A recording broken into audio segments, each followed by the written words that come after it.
This is LBC from Global, leading Britain's conversation with James O'Brien.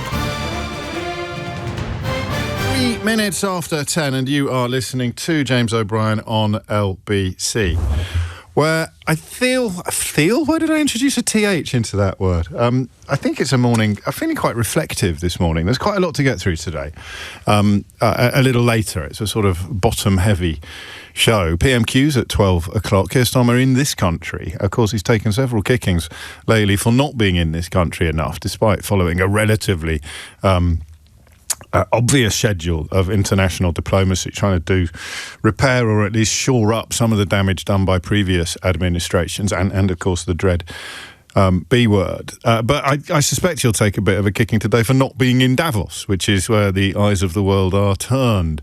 They might be equally unfair kickings, but such is the world that we inhabit. I don't know what on earth they'll talk about. I imagine Kemi Badenoch will go in very hard on Chagos and display quite a lot of ignorance, as much of the right-wing media and indeed the President of the United States have also displayed in a sort of desperate attempt to land some sort of punches. After that, Stewart Lee is in the studio.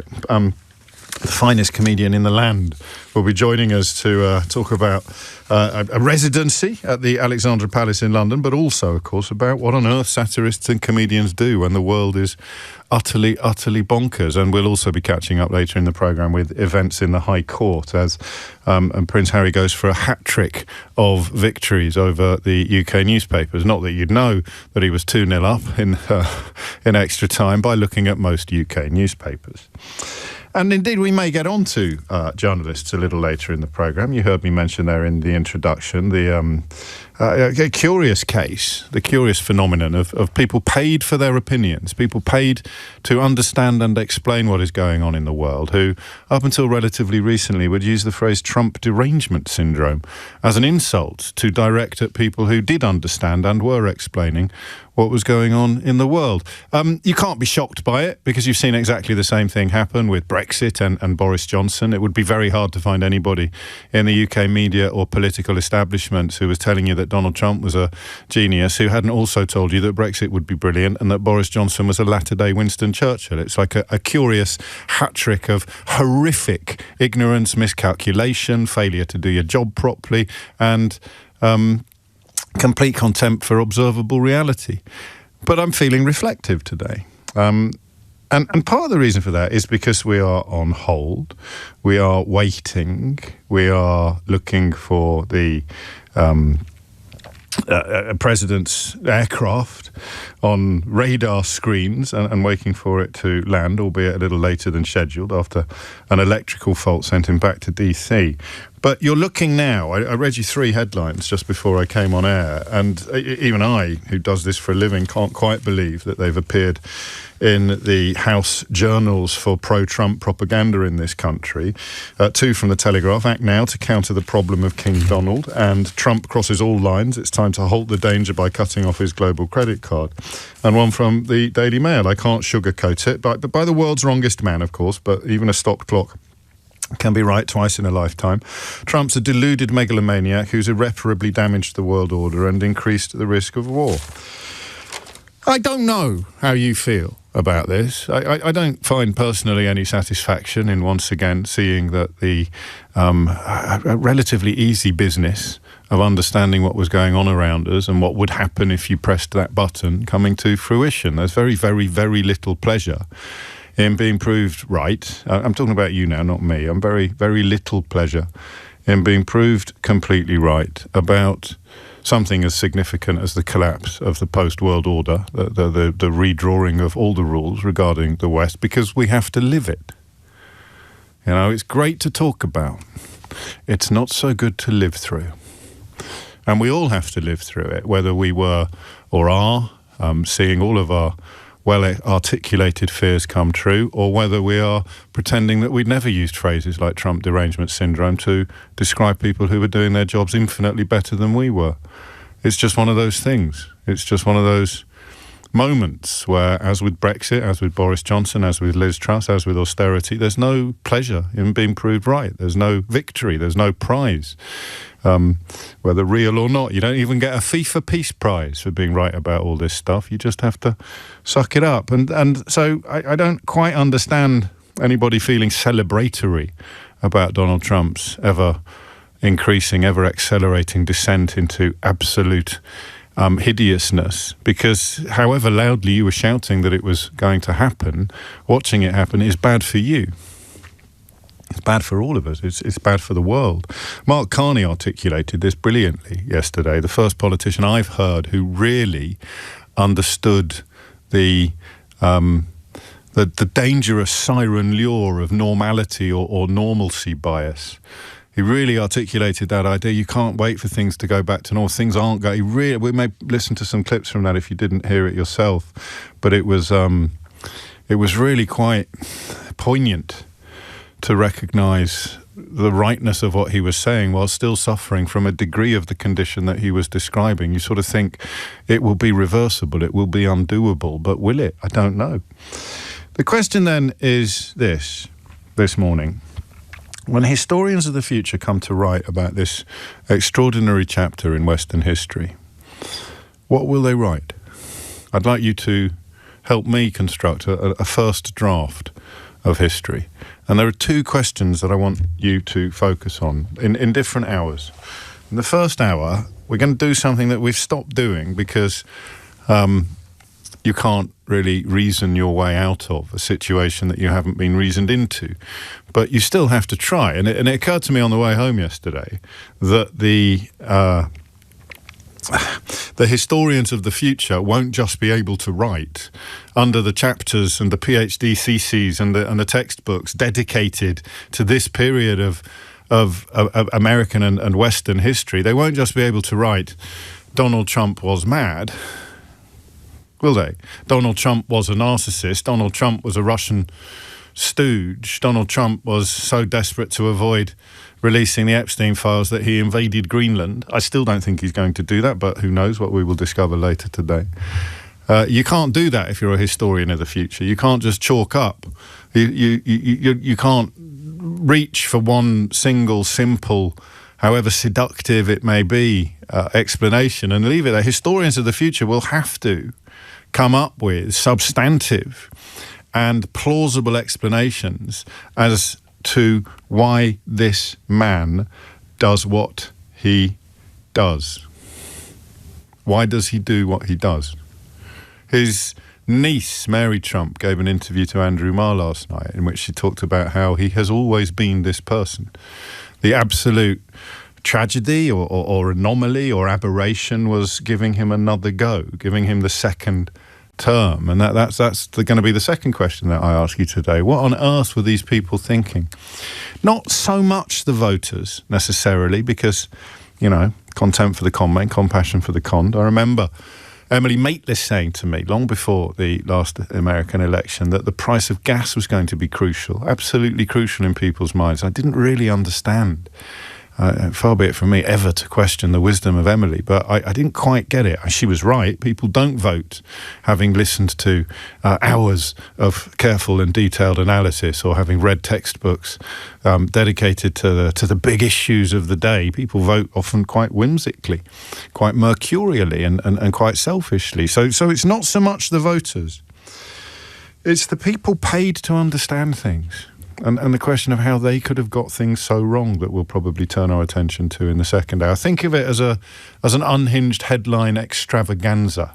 We'll have a little run through some of the commentary from some of the print journalists. It's harder to collate the broadcast equivalents, but some of the print journalists who have spent the best part now of half a decade being spectacularly and incredibly wrong about the biggest issue, the most important issues of our age. And none of them will face any censure because they're of the right. If you're on the right wing, you don't get punished for making mistakes. You don't get punished for being hideously wrong. If you're on the left wing, you may never work again. You'll be drummed out of town by the Daily Mail, even if you happen to work for the BBC. All right. You can fill in the gaps there. You know exactly who I'm talking about. So you have this curious dichotomy of mystery, this combination of mysteries. But I want to begin with Trump himself. We haven't done this for a very, very long time because it became what would the word be? It became not pointless. It's never pointless. It just became unsatisfying, unrewarding. Explain to me why Donald Trump does what he does. 0345 6060 973 is the number that you need. It's not going to be like Brexit, because they're not going to be able to cling to the idea that there is a decent Donald Trump but he goes to a different school. It's one of the great ironies of Brexit, is that the people who got everything they wanted can now spend the rest of their lives denying that what they got was what they wanted. But you can't do that with Donald Trump. And the two phenomena, the two political phenomena, go absolutely hand in hand, up to and including the role that Vladimir Putin played in inflicting them on former allies of each other, because we're not even that anymore. How do you explain? What is it? You can go psychological if you want, you can go political, but here is a man that torches friendships without a second thought, who doesn't understand the meaning of alliance or the meaning of trust. Lewis Goodall pointed out rather brilliantly yesterday that he genuinely can't grasp the notion that the Norwegian government doesn't control the Nobel Prize Committee. Because what is the point of power if you do not use it corruptly? So what would be the point of being the Norwegian Prime Minister if you didn't use it to dish out Nobel Prizes to people that you were trying to cozy up to?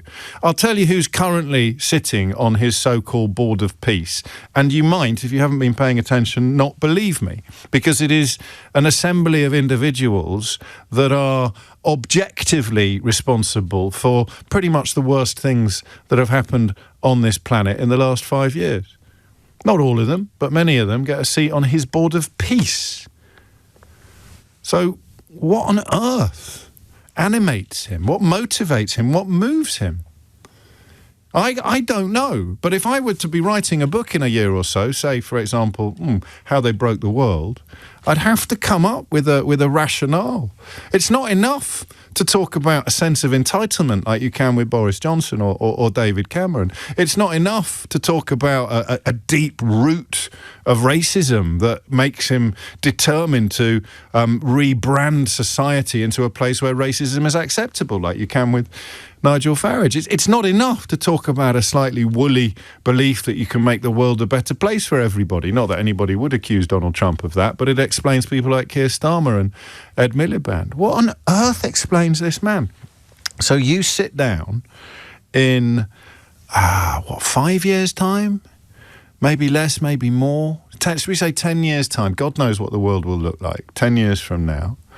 And you are going to write an article, a chapter, or a book, whatever you prefer, or even a tweet. You can do it in a sentence if you want. In fact, you can text me to 84850. You will sit down and write about the motivations or the motivation of President Trump, President Donald Trump. What drove him to do the things that he did? And I tried yesterday, and I think that I was largely successful, to acknowledge that when I ask you a question that's really difficult to answer, it's very, very unfair of me to be impatient with you if your answer is in any way imperfect. I can't jump down your throat if I haven't got anything better to offer myself. So don't be shy about suggesting things that you think might be obvious, or suggesting things that you think might be a little bit left field. We took a call from Barbados yesterday, from Victoria, who was expressing, after a lifetime working in the bonds market, she was expressing a degree of surprise that the bond markets, that US bonds had not wobbled more and that hadn't been targeted more by the people that Donald Trump himself is targeting. And you woke up this morning to read that the Danish pension fund has just sold $100 million of debt. That is not only an illustration of the quality of call, the calibre of call that we now expect routinely on this programme. A bonds expert rings in to explain how bonds works and ends by expressing a degree of surprise that things hadn't happened that she was expecting to happen. And almost before she'd put the phone down and gone fishing in Barbados, the thing she was expecting to happen started happening. So, I mean, you know that is unfolding news.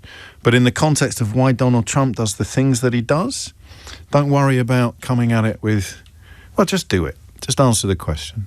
10 years from now, when we sit down to write an account of this period of history and Donald Trump's utter hideousness, his unfitness for office, to quote the world's wrongest man, Daniel Hannan, who told us a while ago he was not going to do any broadcast interviews or journalism anymore, presumably as a form of penance, describes him as a deluded megalomaniac who's irreparably damaged the world order and increased the risk of war.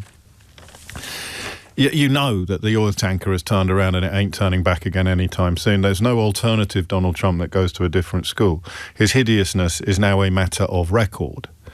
People who use the phrase Trump derangement syndrome will probably be talking about something completely different for the next few weeks, pretending it never happened, just like they pretend they never tickled Boris Johnson's toes, and they pretend that they never told you Brexit would be a brilliant idea, or they pretend that there's no such thing as poverty in this country unless you're a middle-class parent complaining about VAT on school fees. But for the rest of us, who like to understand things and who care about each other, how do we explain why Donald Trump does and did the things he does and did? 0345 6060 973. James O'Brien on LBC. 22 minutes after 10, and you'll be delighted to learn after some record-breaking monologues in the last couple of days. I'm all ears this morning. I just want to know what you think we will say to each other in 10 years' time in answer to the question of why did Donald Trump do the things he did? Tim's in Belfast. Tim, what have you got? I think, James... Hi, good morning. We've seen over the last 40 years the development of an individualism in politics, summed up by libertarianism. And Trump will be looked at as the pinnacle of that. The move away from a society, which Thatcher said, there is no such thing as society. And we're looking at that and we're starting to see the people getting individually more wealthy is better than society having a better health service. We're seeing the individual... It's a suboptimal phone line, and I'm really interested in what you've got to say, so I'm rather than make you hurry up, I'm going to try and improve the phone line while we talk to Janet, who's in Ashstead. Janet, what made you pick up the phone? Hello. I've just been very, very conscious of what's been going on, James. I'm a history teacher. Oh, gosh. And, perfect. Come on, then. So I've looked at it. First of all, I'd like anyone who hasn't read 1984 by Orwell to read it. Because it's quite prescient. I think it was about 40 years too early. Yeah. But I think that's what's happening. And I think we misread America because we tend to think of America as being, the democratic New York, San Francisco. It isn't that. It's a great raft across who will vote for him, whatever. They don't seem to realise he's not actually acting for them. He's acting for him. He's a total dictator. That you're moving into second question territory a little prematurely. So in terms of how we let him do it or how people couldn't see at the end of their own noses, you're obviously right. And that point about Emily reminding me a while ago now that petrol prices would probably be more important than sexual assault allegations or the Epstein files when it came to people casting their votes has obviously been borne out by reality. But do we know, or if you're still teaching history in 10 years, what do you think you'll be telling the class motivated Donald Trump personally, politically? I think it's hyper-capitalism, really. It's personal greed. He's from a very privileged background. He's never really had to do anything for himself. And he's never had anyone say, I listened to his sister on the Andrew Marr. Niece. His niece, I'm sorry. But she was saying nobody's ever said no to him. And it seems as though he has a stranglehold on a country that is supposed to be the beacon of democracy. And he doesn't know what democracy means. So we're going to go with greed, just pure greed. I mean, because there's lots of people who've grown up in very privileged circumstances. There's lots of people that nobody has ever said no to. Brooklyn Beckham. I mean, privilege and wealth and entitlement are all going to be head turners, aren't they? They're all potentially going to corrupt people's integrity. But there's more. If people let them, but there's more here. There has to be more here. He has to be possessed of something more than mere greed. I think he's a megalomaniac, don't you? What does that mean? Because so does Daniel Hannan. I bet you don't agree with him about much, do you? But here you are, both using the same word. What do we mean by megalomaniac? Somebody whose universe extends no further than their ego. I think it's a messianic sort of syndrome, isn't it? I'm bringing peace to the world. That's a joke. And, there's nobody can stop me because I am what the world needs. Now, this is it. Yes, this is what fascinates me, actually. Yeah. And this is what I hadn't realised fascinated me most, is that he believes his lies. Oh, yes, he does. Absolutely. He honestly believes he's stopped 8 wars. Yeah. Yes, I know. And the media still doesn't know quite how to handle it. It has to call them untruths. It can't really call them lies. And the Times this morning says Donald Trump, who claims that he has ended 8 wars. So that's why it's more than greed. Because you can be really, really greedy, but you still know that a spade's a spade. You can be really, really greedy, and you still know that you haven't ended 8 wars. But he honestly believes that he has done these things. That's the bit, I think, that's where historians and psychologists are going to have to collaborate together. Yeah. I mean, I think he is mentally unstable. For sure. But I've also had this thing for ages about him, since the first time, that I think he's a stooge for Russia, and I can't get that out of my head. It's Occam's razor now. I never dismissed it, far from it, and I think that Russian interference in referendums and elections will be something that historians of the future will be absolutely goggle-eyed at our failure to properly investigate and prosecute. But I mean, Occam's razor says, why on earth would he do things that Russia loves and his allies hate? And one obvious answer is, of course, because Russia is telling him to, and that word compromat, which Christopher Steele, of course, introduced into our vocabulary, gets bigger almost every year. When you're teaching history, how much attention do you pay to psychology? I can't remember. It's a very long time since I did my A-level in Byzantine era. It's very, very difficult these days. I've actually stopped teaching now. I'm doing tuition, but it's so much working to exams, James. Oh, okay. Well, don't open that Pandora's box. I mean, in terms of big picture stuff, when we weren't just becoming exam factories. So I think a lot. I mentioned this on Monday, and it always makes me chuckle at my own ridiculousness. I think a lot about Henry VIII, Janet, and the way that we were taught as children about Henry VIII, as if he was a sort of cross between Rambo and the late Queen. You know, we didn't discuss the fact that he was obviously bonkers, and he was obviously a syphilitic psychopath. Yeah, okay. Exactly. Right. So we do that. We would do a little bit of psychology. Oh, yeah, I think we would now, yes. And with, I suppose, with Hitlers and with dictators and people, psychology has to be taken into account. I guess if a leader is sane and rational, you don't need psychological analysis. So there's an imbalance there. You only bring psychological analysis into the picture when a leader is insane and or irrational, narcissistic, megalomaniac, whatever it may be. There's a great line. In fact, one of the Telegraph writers uses it. I used it a few months ago, but I attributed it to the wrong writer, about fascism coming first slowly, then quickly, which is paraphrasing something that Hemingway wrote about bankruptcy. It's the same, I think, with this acknowledgement of Donald Trump's absurdity, his idiocy, his insanity. It's almost as if it's happened in the space of a 48-hour window for all the people who previously resisted it. And that's something we may move on to in the next hour, the question of how anybody could have been... Imagine using the phrase Trump derangement syndrome, for example, this year. How much attention would you be paying to reality? How much attention would you be paying to the news? How bent would you be, sort of morally and intellectually, to still be looking at what was happening in plain sight and thinking, yeah, it's the people criticising him that I'm going to go for? Absolutely extraordinary. 10:30 is the time. Dominic Ellis has your headlines. James O'Brien on LBC.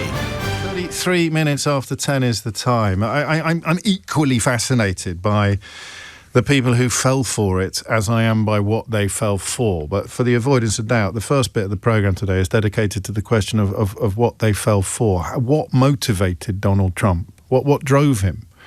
I mean, some obvious suggestions, megalomania, greed, but again, it doesn't go all the way. The world is full of greedy people, but they don't believe their own lies. That's a psychological dimension that you can't ignore. He truly believes he deserves a Nobel Prize. He truly believes that he stopped 8 wars.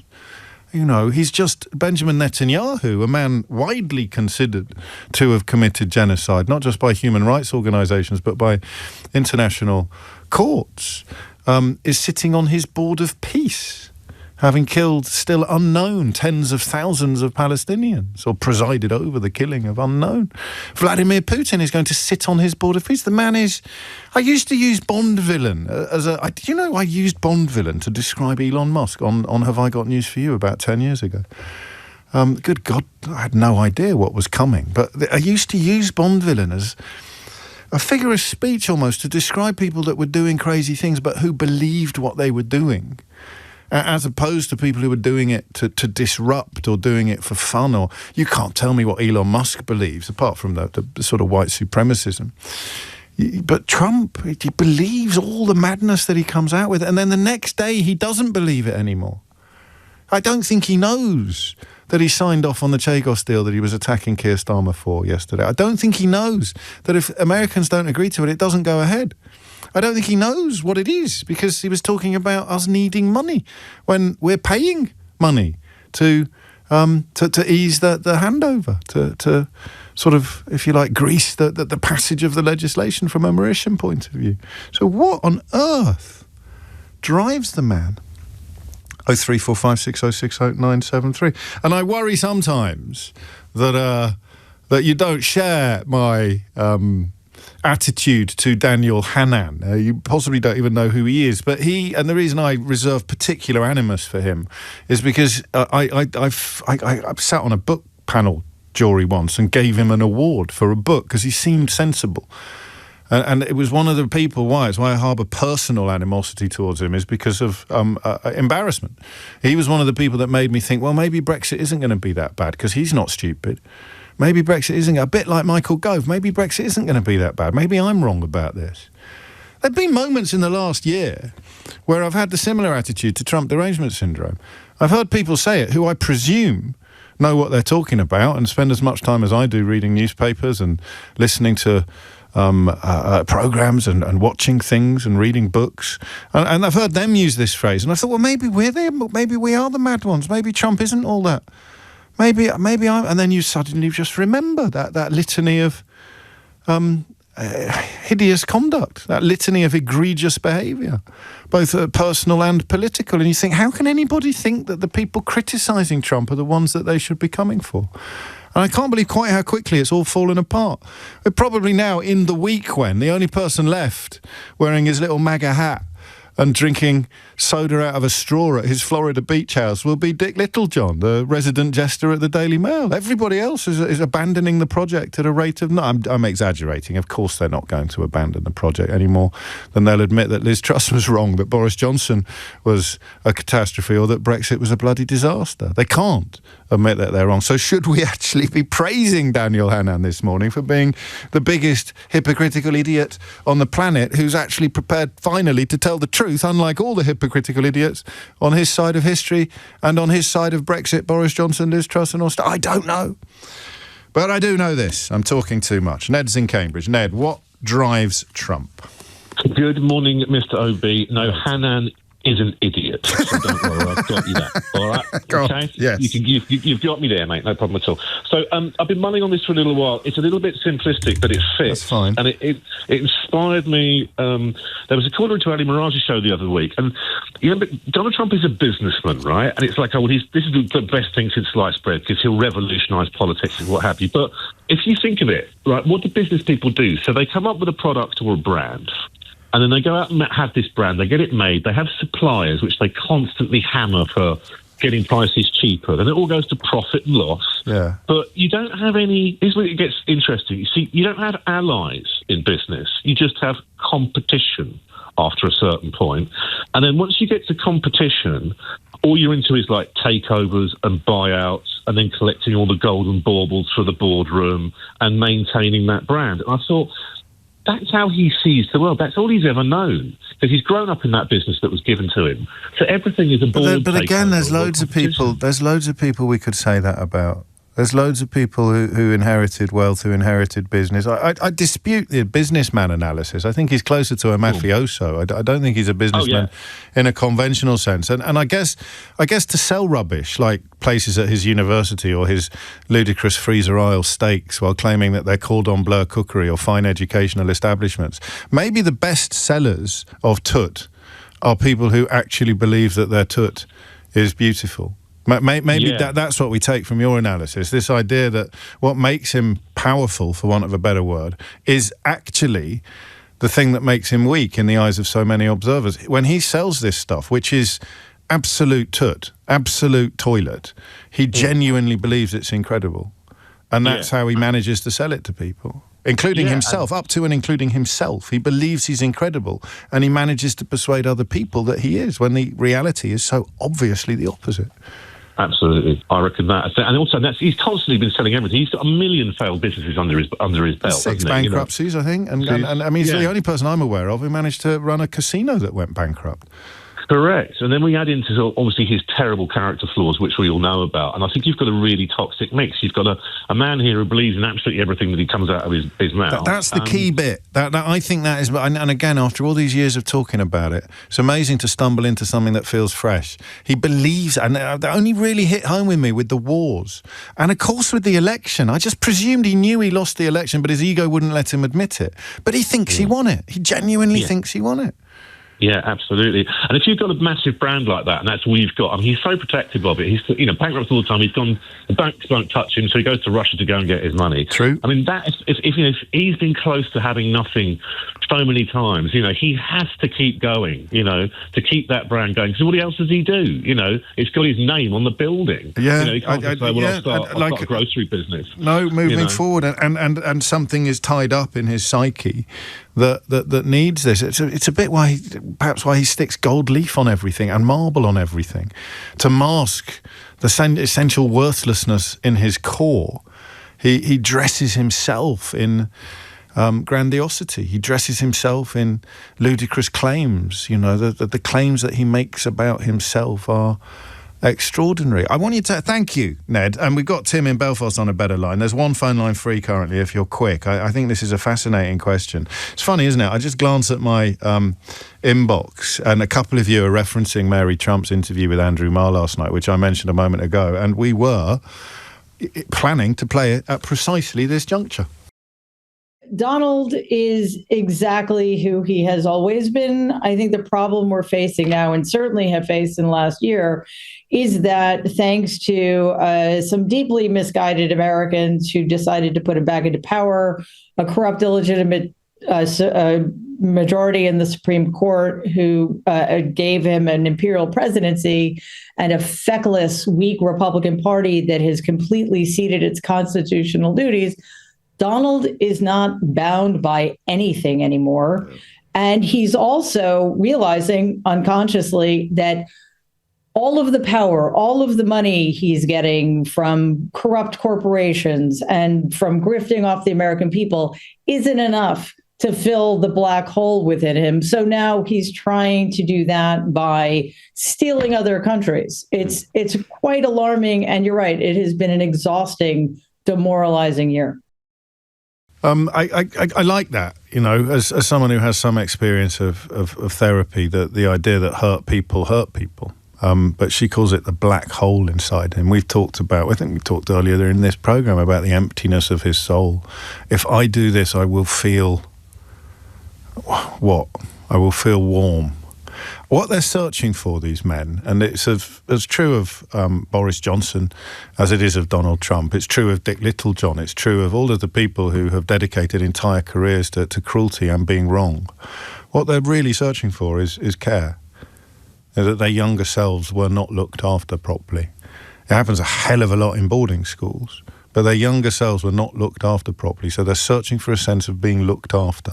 When Mary Trump talks about a black hole, what fills it is care, concern, love. But what you end up believing is that you can fill it with adulation, you can fill it with achievement, you can fill it with success. So you're very driven. These people, usually, but not always men, are very, very driven because they're desperately trying to fill what Mary Trump there describes as a black hole. But the black hole is created by absence, And the thing that is absent is the thing that so many people don't realise they're so lucky to have in their lives, which is the child being cared for, the child being looked after, the child being protected. The child is not cared for. A child is abused emotionally. A child is abandoned. A child is not loved, not cared for. The black hole created will define their entire life. And you can see it in public life. You can see it in your personal life. You can see it everywhere.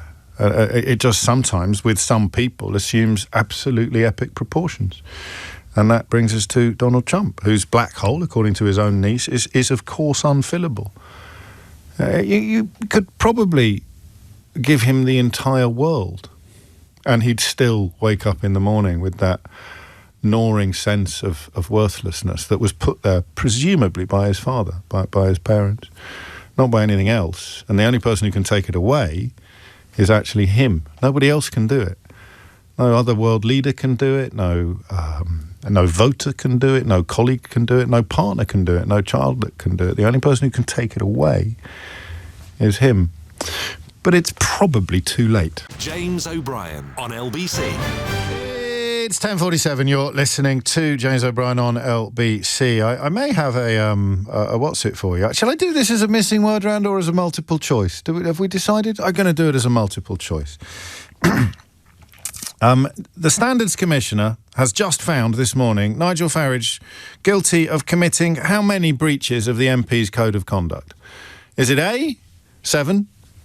Is it B, 8? Or is it C, 17? How many breaches of the MP's Code of Conduct has Nigel Farage been found to have committed? Is it A, 7? Is it B, 8? Or is it C, 17? This might be the easiest one I've ever done. So would you like to have a guess at how much money he has trousered from various organisations, including, I think, a bloke that's been done for I better just double check that before I say it out loud, but I think one of the people here may be a little bit dodge, but it includes doing things like promoting gold bullion, presenting on GBBs, the scrupulously impartial GBBs, and sundry other sidelines, which no doubt he just squeezes in while working tirelessly for the people of Clacton. But how much money do you think that he's trousered from so-called outside interests while supposedly being an MP? Is it A, £180,000? Is it B, £280,000? Or is it C, £380,000, which would be about 4 times the salary he gets for tirelessly working on behalf of the people of Clacton? So, question number 1, how many breaches of the MP's Code of Conduct has the Standards Commissioner found Nigel Farage to have committed? Is it A, 7, B, 8, or C, 17? And how much money has he trousered through outside interests, including promoting gold bullion and presenting propaganda? Is it A, £180,000? Is it B, £280,000? Or is it C, £380,000? I'll probably forget to give you the answers to those, but that's fine because they're blooming obvious. Tim's in Belfast. Tim, where were we? James, you asked about what history will look at Donald Trump. And I think they'll look at him as the pinnacle of a political movement that started with Reagan and Thatcher of individualism and neoliberal economics and libertarian politics, because he is the ultimate individual. He literally doesn't care what anyone else thinks. And that individuality... But Reagan and Thatcher did. Yeah, they did, but they started the process. So he's like that ended up. Can I say the B word? Can I say the B word to describe someone illegitimate on LBC, or is that word not allowed? He's like the love child but like Edmund in King Lear. He's like he's twisted and bent. Because libertarianism, or at least that kind of capitalism of Thatcher and Reagan, doesn't necessitate something as hideous as Trump. It might create it, but it doesn't render it inevitable.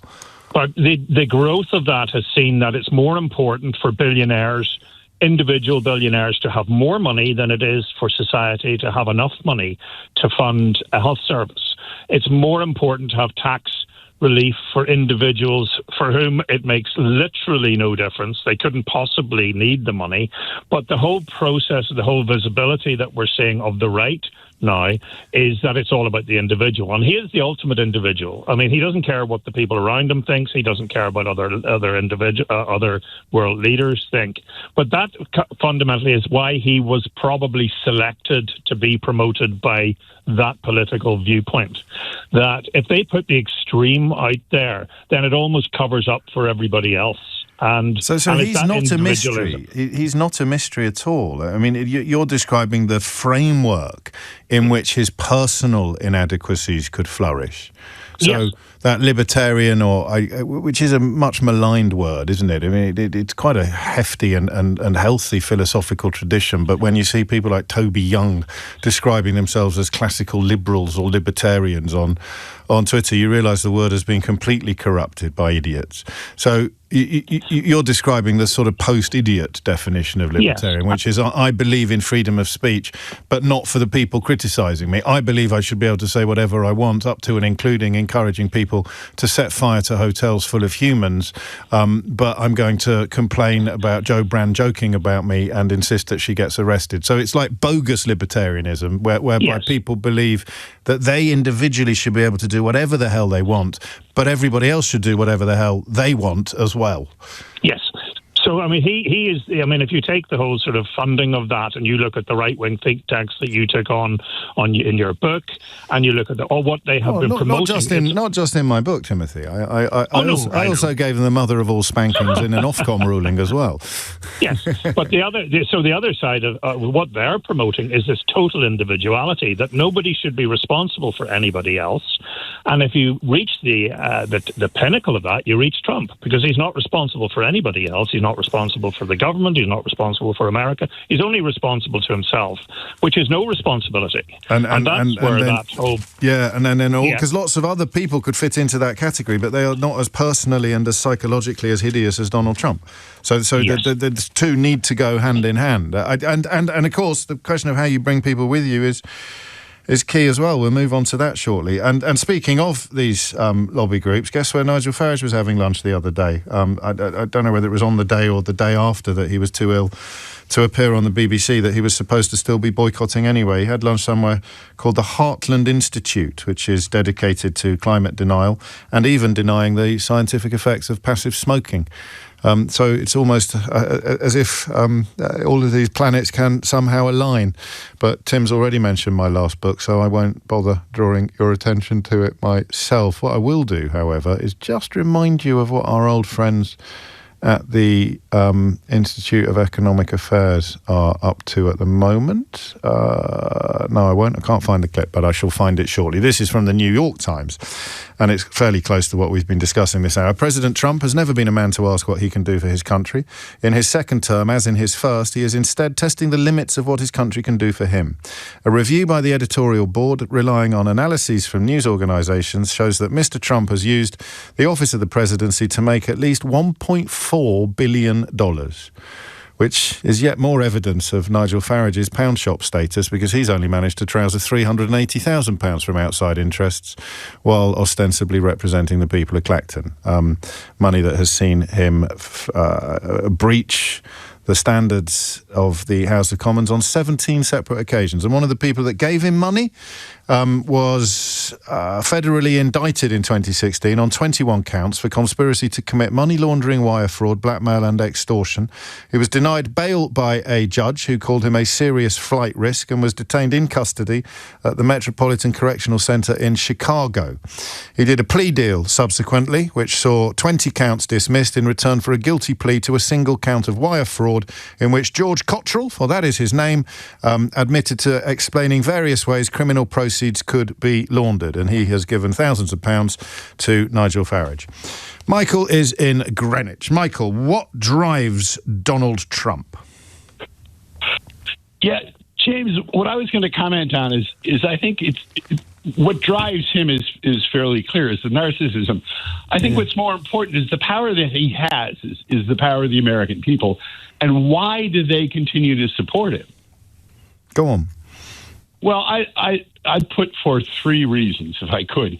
There are three major shifts in America, certainly within our lifetime, and that people haven't adjusted to them. And he provides them with an adjustment. Basically, for example, women's rights. When Sandra Day O'Connor graduated from law school, first in her class at Stanford, the only job she could get was a legal secretary. Yeah. She ended her career on the Supreme Court. Pollution. When I was younger, growing up in the Midwest, the smell of pollution, they just said it's the smell of money. Lake Erie was dead. Nothing could live in it, and that was acceptable. And racism. The deed to my parents' house, I read it, said this house cannot be transferred to anyone of African descent. Whoa. That was legal. It was culturally acceptable. And we're not talking about the Deep South here. All of these shifts have occurred, and people haven't had a chance to adjust to them. The law can change. The cultures change more glacially.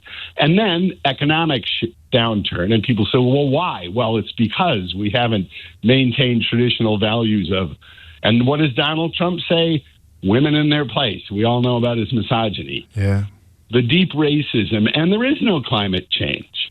So he allows people, again, gives them license to ignore these shifts. And you can have different sized slices from each pie, because a lot of people, I saw an interview with a Somalian woman yesterday who takes her passport with her, Somalian American who takes her passport, a business owner who takes her passport with her when she goes to the bathroom because she's frightened of ICE, and she voted for Donald Trump. So she's obviously not voting for him for the racism, unless of course she was expecting other minorities to be targeted by him rather than her, but she might like the stuff about the pollution. You're going to be able to take like a buffet, like a smorgasbord. You're going to be able to take a little bit of it, but not necessarily a lot of that.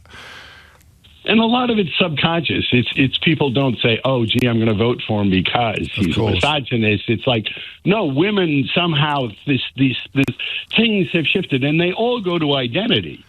If I identify myself as having, I may not be as rich as I would like to be, but I'm better than fill in the blank, those people, blacks, Mexicans, Somalians, or we're humans, we should dominate nature. This is our God-given right. Or I may not be all that good, but I'm better than the little woman. And this is why the woke conversation was so helpful to them, because they managed to describe people who are in favour of women's rights, in favour of a cleaner planet and opposed to racism as woke, as if it was a bad thing to be. And that's why Trump embraced it so wholeheartedly. I mean, he's just an opportunity. As his sister said, he's just a grifter. He saw these opportunities. And again, we could go into his opponents and the structural, space that allowed him even to run or to be successful. But that's not the point. The point is, why now, when it's obvious who he is, and it's been obvious for 15 years, if not longer. And if it wasn't obvious, then A, January the 6th, and B, the pardons for the criminals guilty on January the 6th should have broken everything and didn't. Is this going to change anything? Is this week going to change? Because the rest of the world, I think, is wising up. The people who've cheered loudest for him on this side of the Atlantic are having a belated epiphany. Will it change much on the ground in the States? I don't know. I keep hoping that it will, but I don't. It's the hope that gets you, Michael. The despair is easy, you have to have hope. You always have to have hope. I'd like to think that we as Americans, as Lincoln said, appeal to our better angels, that we have that possibility of.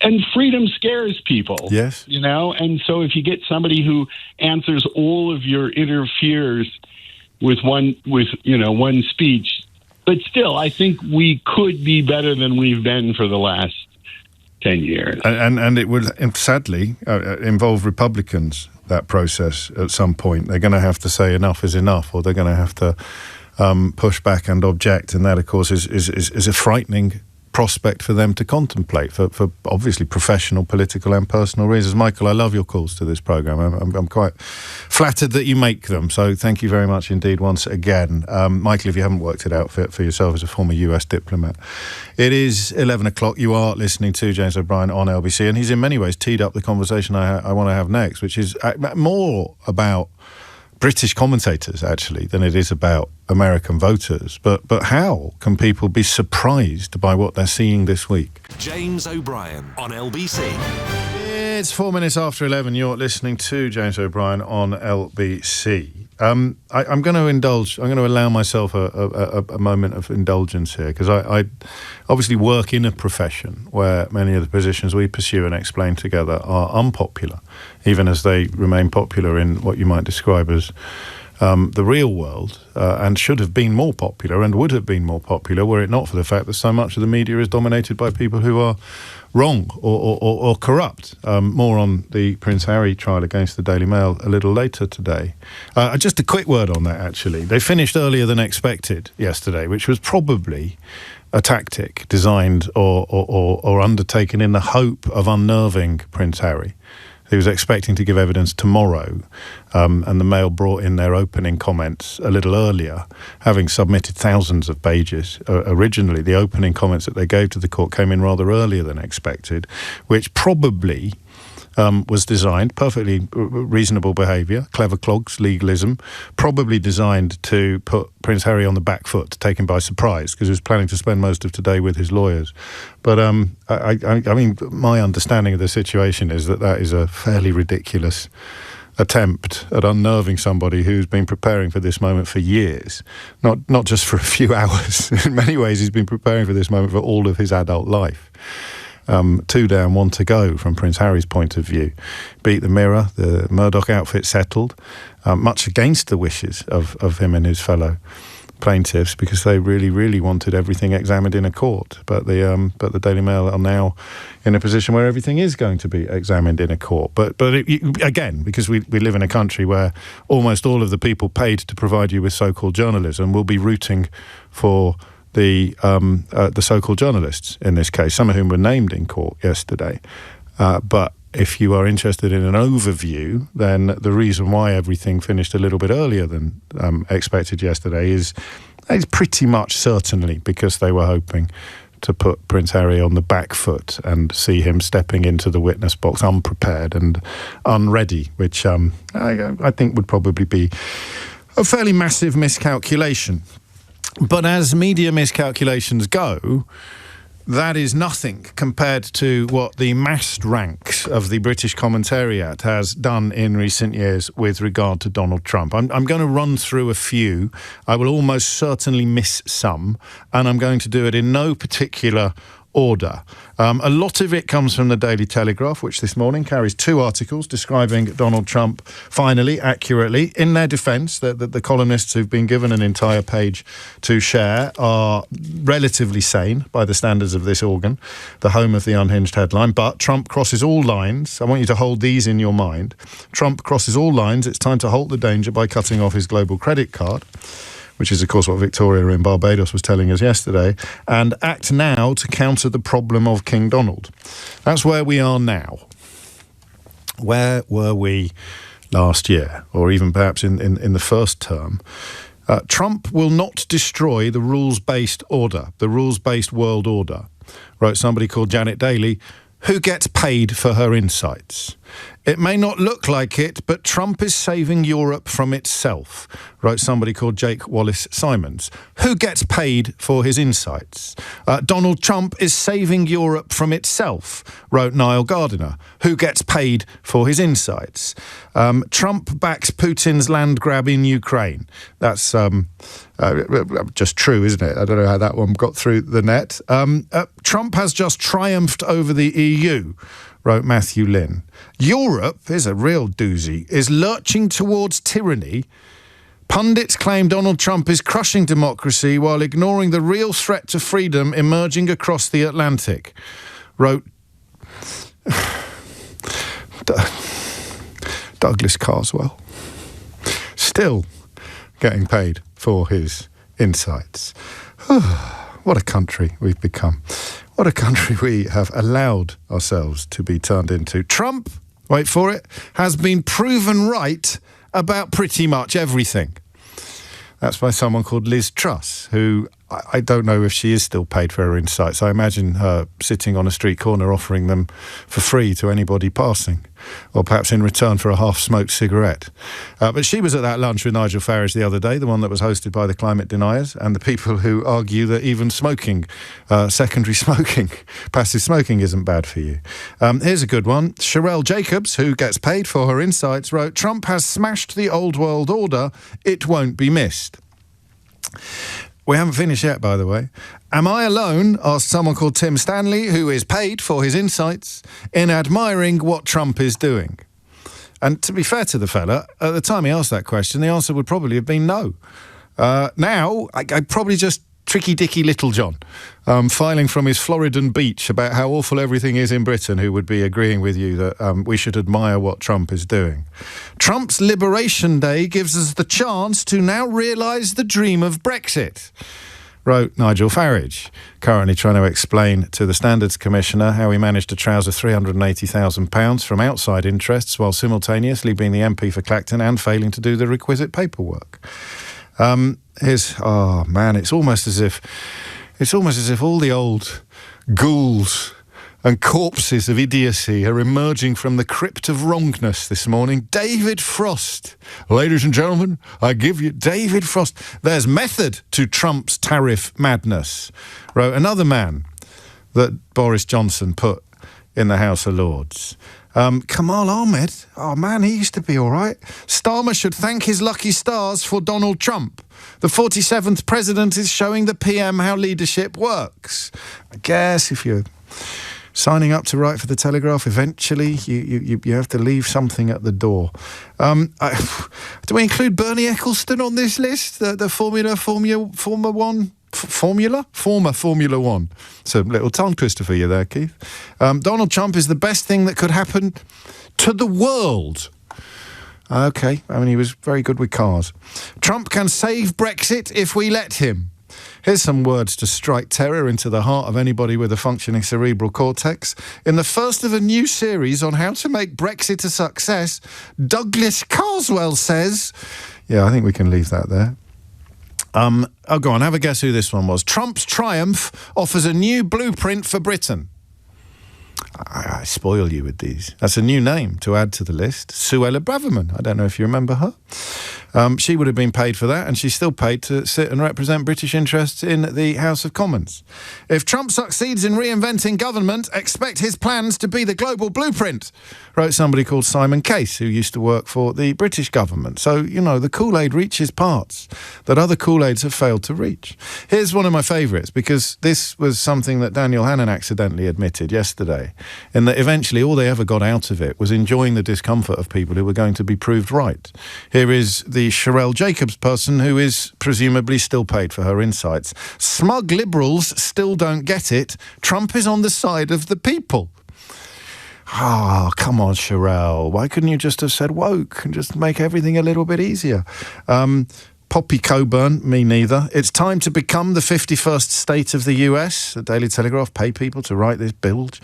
America is about to expose how authoritarian Britain really is. Somebody called Annabelle Denham, who is not only still paid for her insights, she's been paid for them today in the Daily Telegraph, in the same pages. Here's one of their op-eds. This is the editorial that goes unbylined. Britain must look to America, not to failing Europe. I'm not done yet. What time is it? 11:13. This goes back to the immediate aftermath of the election, shortly after the election. Someone called Sam Ashworth-Hayes, who presumably still gets paid for his insights, wrote, Britain must follow Trump and embrace mass deportations, unwittingly making a case for at least one deportation, his own.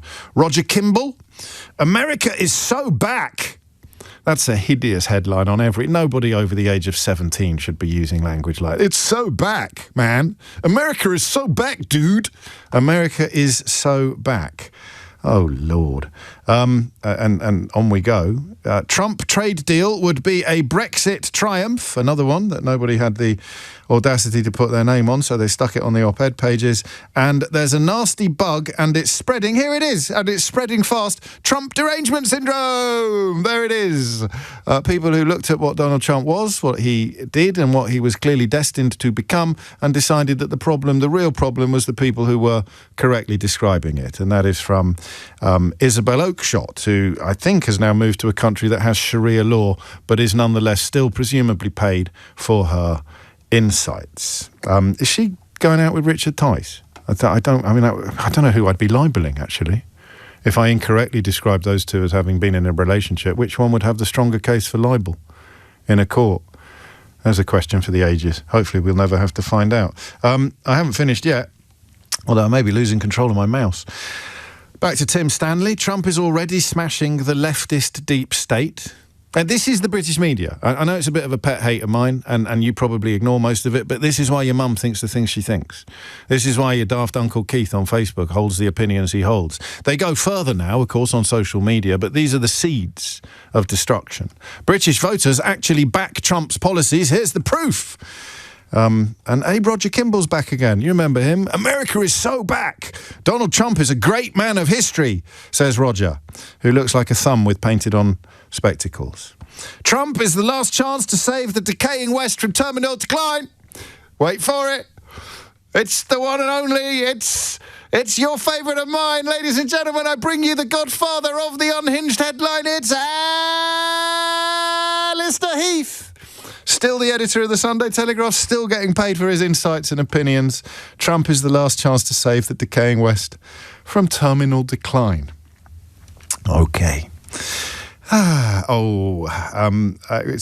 so good, we could almost do it twice. Then you get a new brand of journalism, Whisper It. So if you see Whisper It in a headline, it means this is absolutely bonkers, but my kids need shoes, and this is the bills that they want me to write. So you write, Whisper It, but it's just possible that sanity is returning to US diplomacy. You got some other sort of political endorsements. Nigel Farage goes full Donald Trump, meeting him backstage at rally before America votes. Don't know who to feel sorriest for. Suella Braverman, congratulations, President-elect Trump, on your election victory. America is our closest ally. Your success is our success. At this time of global insecurity, you could... and then, of course, needless to say, Liz Truss. Congratulations, Donald Trump. Great news for the USA and the West. Let the fight back begin. This, it has to be mentioned, is somebody who is dedicated to opposing UK interests. And it was clear then, although it's even clearer now. Somebody called Boris Johnson? I mean, he must be important because they've stuck his comments in a headline. Huge congratulations to Donald Trump on his amazing victory. I have no doubt he will now set about making America strong at home and abroad. There's more. In fact, speaking of Boris Johnson, who the producer tells me used to be Prime Minister, he went to the inauguration a year ago, and at the inauguration, I think this is really important, he didn't touch the Bible, right? The swearing in, his arm was in the air. This is quite... I know you're looking at me as if, what's James going on about now? He didn't touch the Bible, but Boris Johnson filed copy for the Daily Mail, which was supposed to be an eyewitness account. But Boris Johnson being Boris Johnson, he almost certainly filed it before it had actually happened. So the Daily Mail ended up with a front page feature stating, as the pulse of power surged from the battered Bible into the hand of Donald Trump, I saw the moment the world's wokerati had worked so hard to prevent. There's three things there worthy of mention. Number one, he didn't touch the Bible. So Johnson wrote that before it actually happened. Number two, to the best of my knowledge, the Daily Mail has subsequently done nothing to correct the record, because that would involve admitting an epic failure. And number three, wokerati. Again, what do you get out of this? Well, if we were to take Michael's analysis of what drives Trump, that hat-trick of horrors, misogyny, climate change denial and racism, you'd have to work out why Boris Johnson had such a problem with people who are opposed to misogyny, who are opposed to racism, and who are opposed to climate change denial. Again, as I said, it's a buffet. He doesn't have to have taken a big scoop from each bowl, but he's taken a scoop from one or two of them. Michael Gove, Donald Trump is warm and charismatic, and he has a soft spot for Britain. Justin Webb, at the BBC, beyond the bluster, Trump may be making America normal again. And just imagine what would have happened in the right-wing press if somebody working for the BBC had written something critical of, oh, hang on, you don't have to. He wouldn't be allowed to present Newsnight anymore. There you go. It's fairly straightforward. You can work out how that works. More incoming. I think you're probably bored now. Nigel Farage says it will take Britain 48 hours to do post-Brexit trade deal with Donald Trump. I think he also said he'd be unveiling a Labour defector yesterday. Perhaps he's too busy explaining how he managed to trouser £380,000 without filling in the requisite paperwork as a Member of Parliament. And another one from the archives, ladies and gentlemen, another one of your all-time favourites, another one of those guys that you can't help but love. I give you Jacob Rees-Mogg.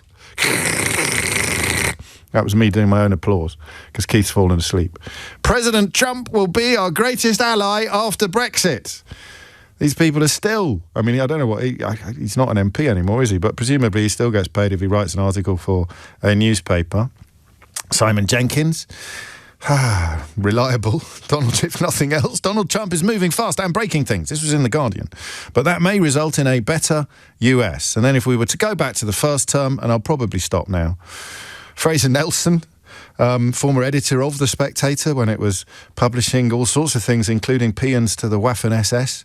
Fraser Nelson writing, a new, more reasonable Donald Trump presidency might just be on the way. What a time to be alive. Trump controls, Tim Stanley's back. Trump controls the world and Britain ought to let him have it. And Daniel Hannan. Yeah, your friend and mine. Trump's flaws are many, but he'd be better for Britain than Biden.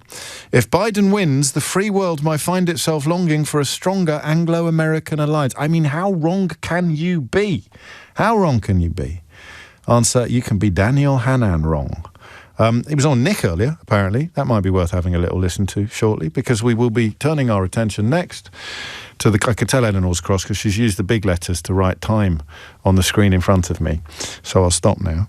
But we will be turning our attention next to the question of how all of these people, the best and analysts of politics, the best commentators on politics, the best chroniclers of our age that this country has to offer, how could they all have got it so wrong? What was it they thought, or what was it they liked about Donald Trump? James O'Brien on LBC.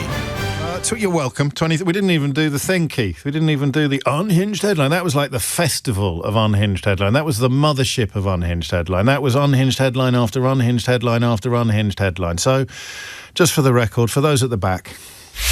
Unhinged headline. And, of course, there is a serious question underpinning all the silliness.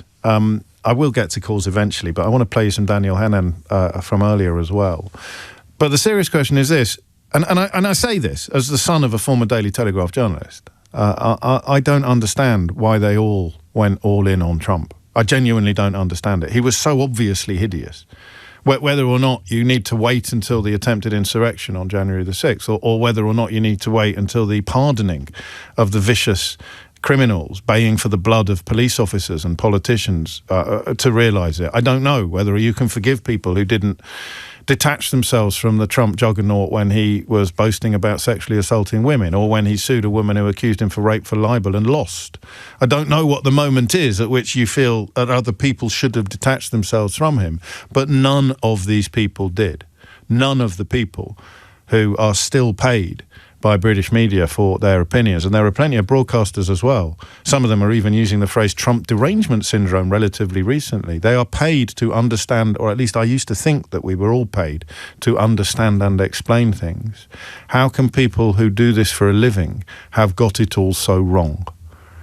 It's different from Brexit, because Brexit was a thing in the future that you could be forgiven for not fully grasping, or for allowing your beliefs and your prejudices to overcome your intellect, because nobody can prove what's going to happen tomorrow. Little bit of undergraduate philosophy for you. You can't even prove that the sun is going to come up.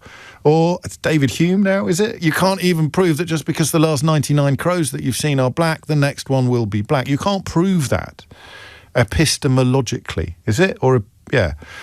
Don't worry about the dump button, Keith. I said that correctly. But But Trump is different. You could see exactly what he was.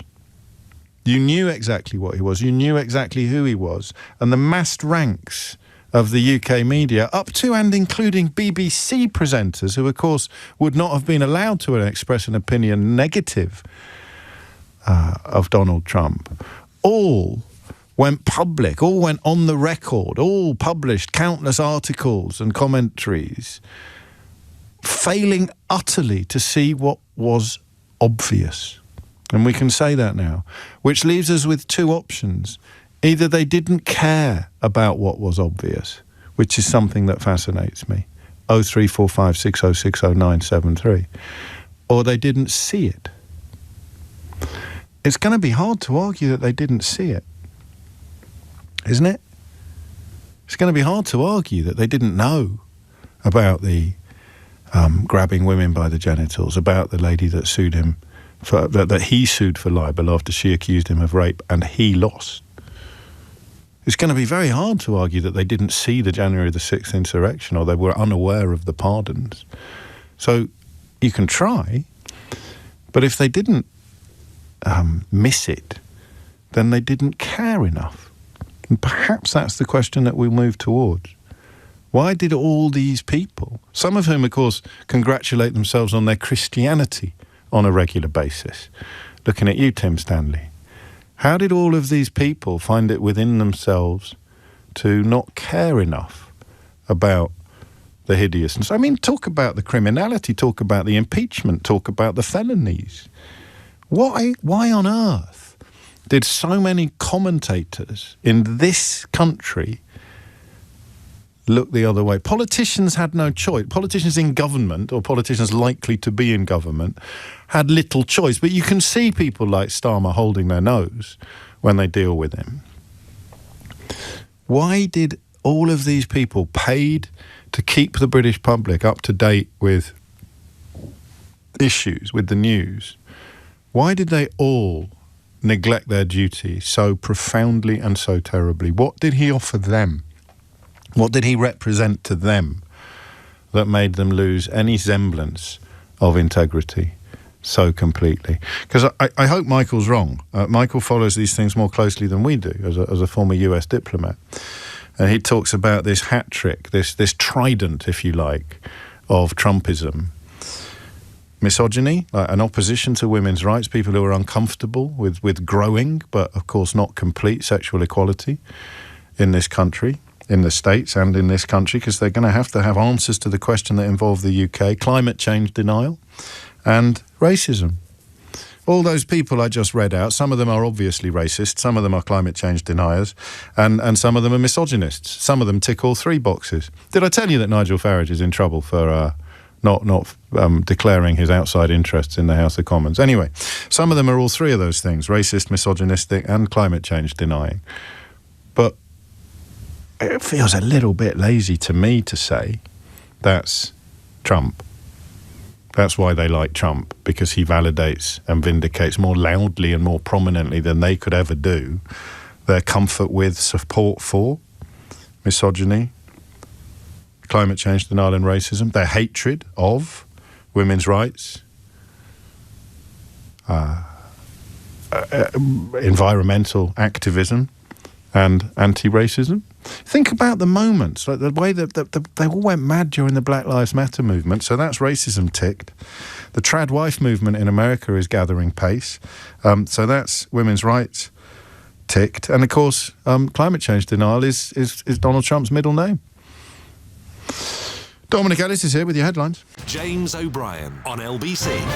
3 minutes after 11. You can be more generous if you want than I'm minded to be, as we look at the absolute cavalcade of commentators from the UK media, many of whom are regarded as respectable and are indeed respected. Many of them are never off the BBC offering their insights, and they were all obviously and hideously wrong about Donald Trump. As I said at the top of the whole show, there's no pleasure in being proved right, because we have to live with the consequences of their cowardice or their wrongness or their whatever it is. You can be more generous. But why did so much of the UK media get it so wrong? so determinedly and often obnoxiously wrong. Liberal tears, Trump derangement syndrome, woke virus. What was it that they were signing up for that has come back to bite them so violently on their collective backsides? Peter is in Stockport. Peter, what do you reckon? I think it's a fairly straightforward case. The right-wing press have mistaken shared resentment for shared interest. Ooh, so from their perspective, they've loved him because he annoyed the same enemies, he validated the same grievances, even broke the same norms that they disliked. And finally, he gave them, the headlines that he generated, their audience loved them.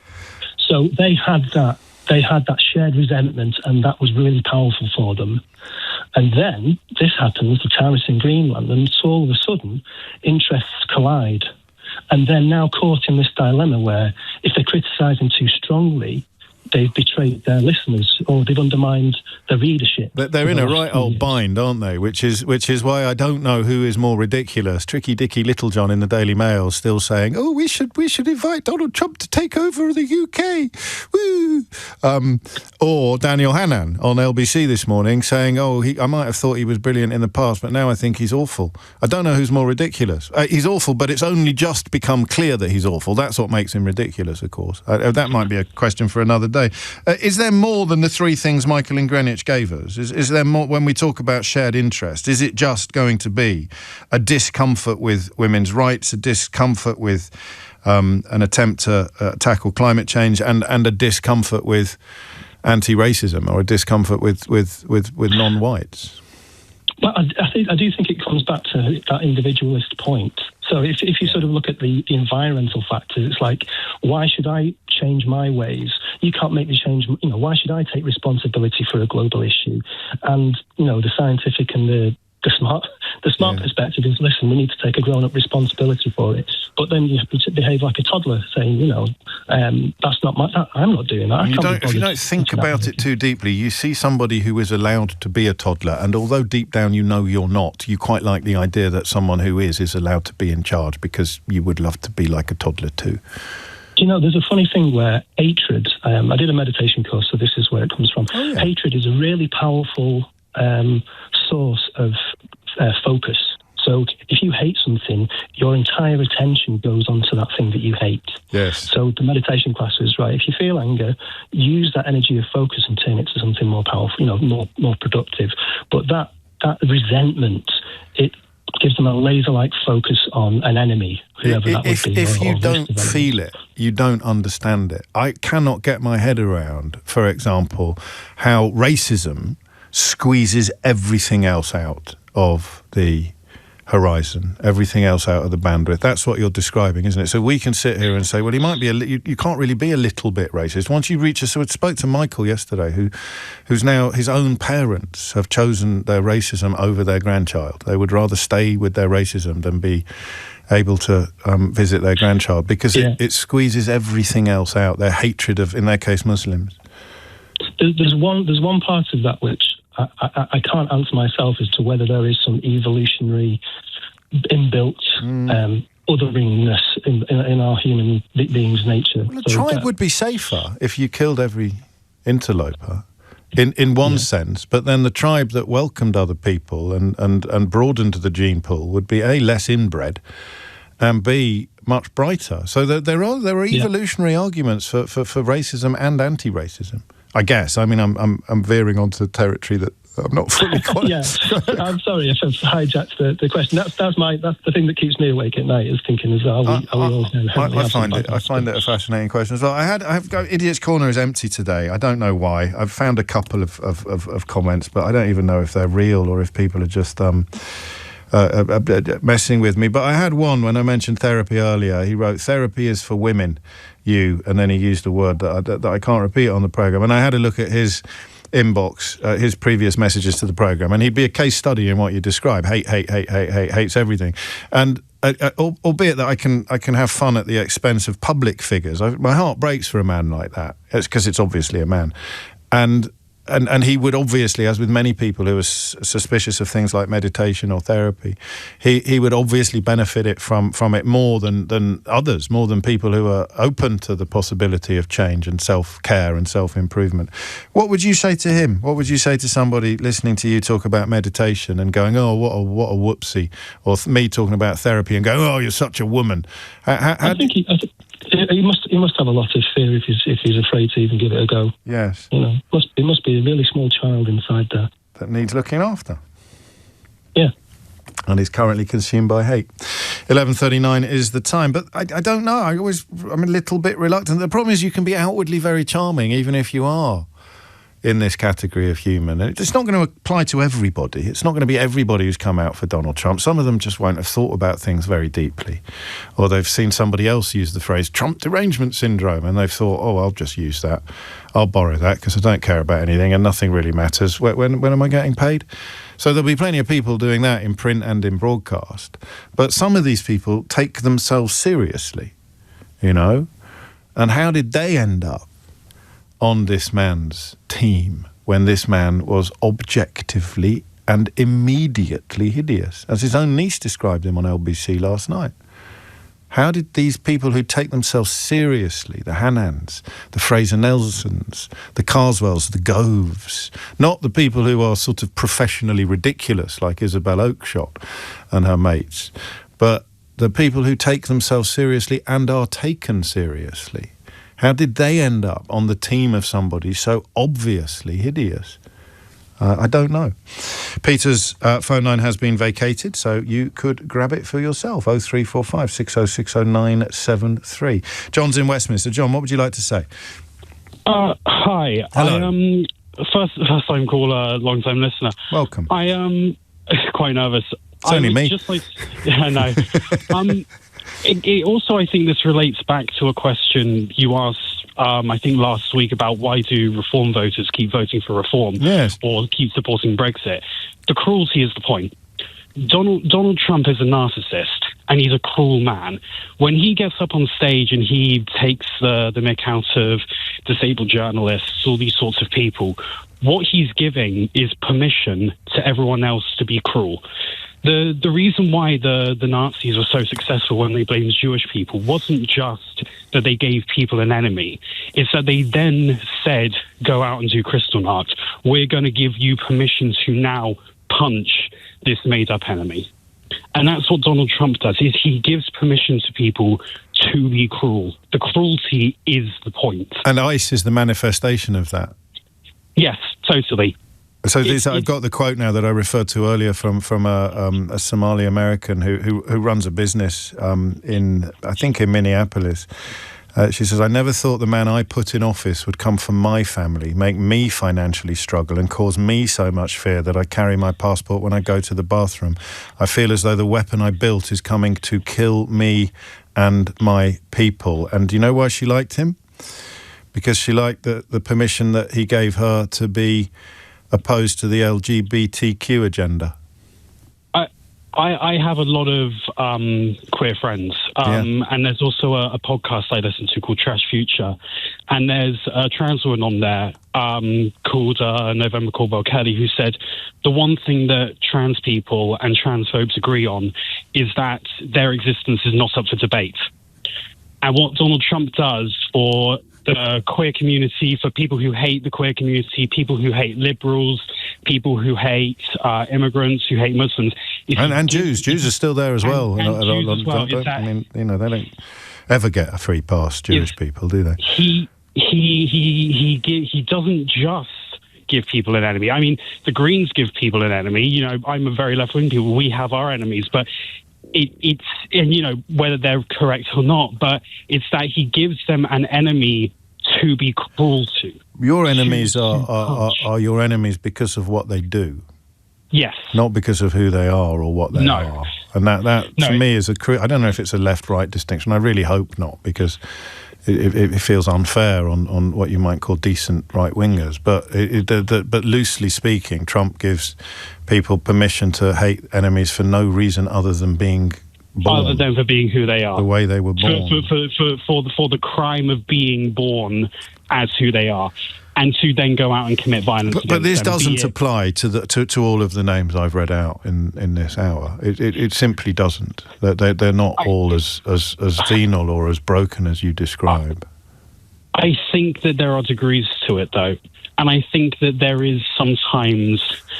I think that, there is sometimes an underlying wish to be cruel to those as you see as your political enemies, to be cruel to those who you do not agree with. And of course, in some cases, whose otherness you despise and Yes. have been carefully conditioned to despise. And it's not a phone-in, or if it is, it's for another day, on how some people end up in that position and some people don't. And Peter in Stockport bringing evolution into it is probably worth exploring further. John, thank you. I don't know what you were nervous about. That was a brilliant debut. And apropos the kind of people that we're talking about, Dick Littlejohn at the Daily Mail is the only person I'm aware of who's ever been cited by a coroner at an inquest into a suicide of a trans woman, actually. But his writing was cited by the actual coroner at that inquest into Lucy Meadows' suicide. And he, of course, still gets paid for his sparkling insights and opinions, especially the ones that are filed from an American beach house about the state of the United Kingdom. James O'Brien on LBC. It is 11:48. It is a question for the ages. None of them will ever be held to account for it, but an extraordinary plethora of people paid large sums of money in many cases to explain and analyse politics for you and for me. I'm a reader and a listener as much as anybody.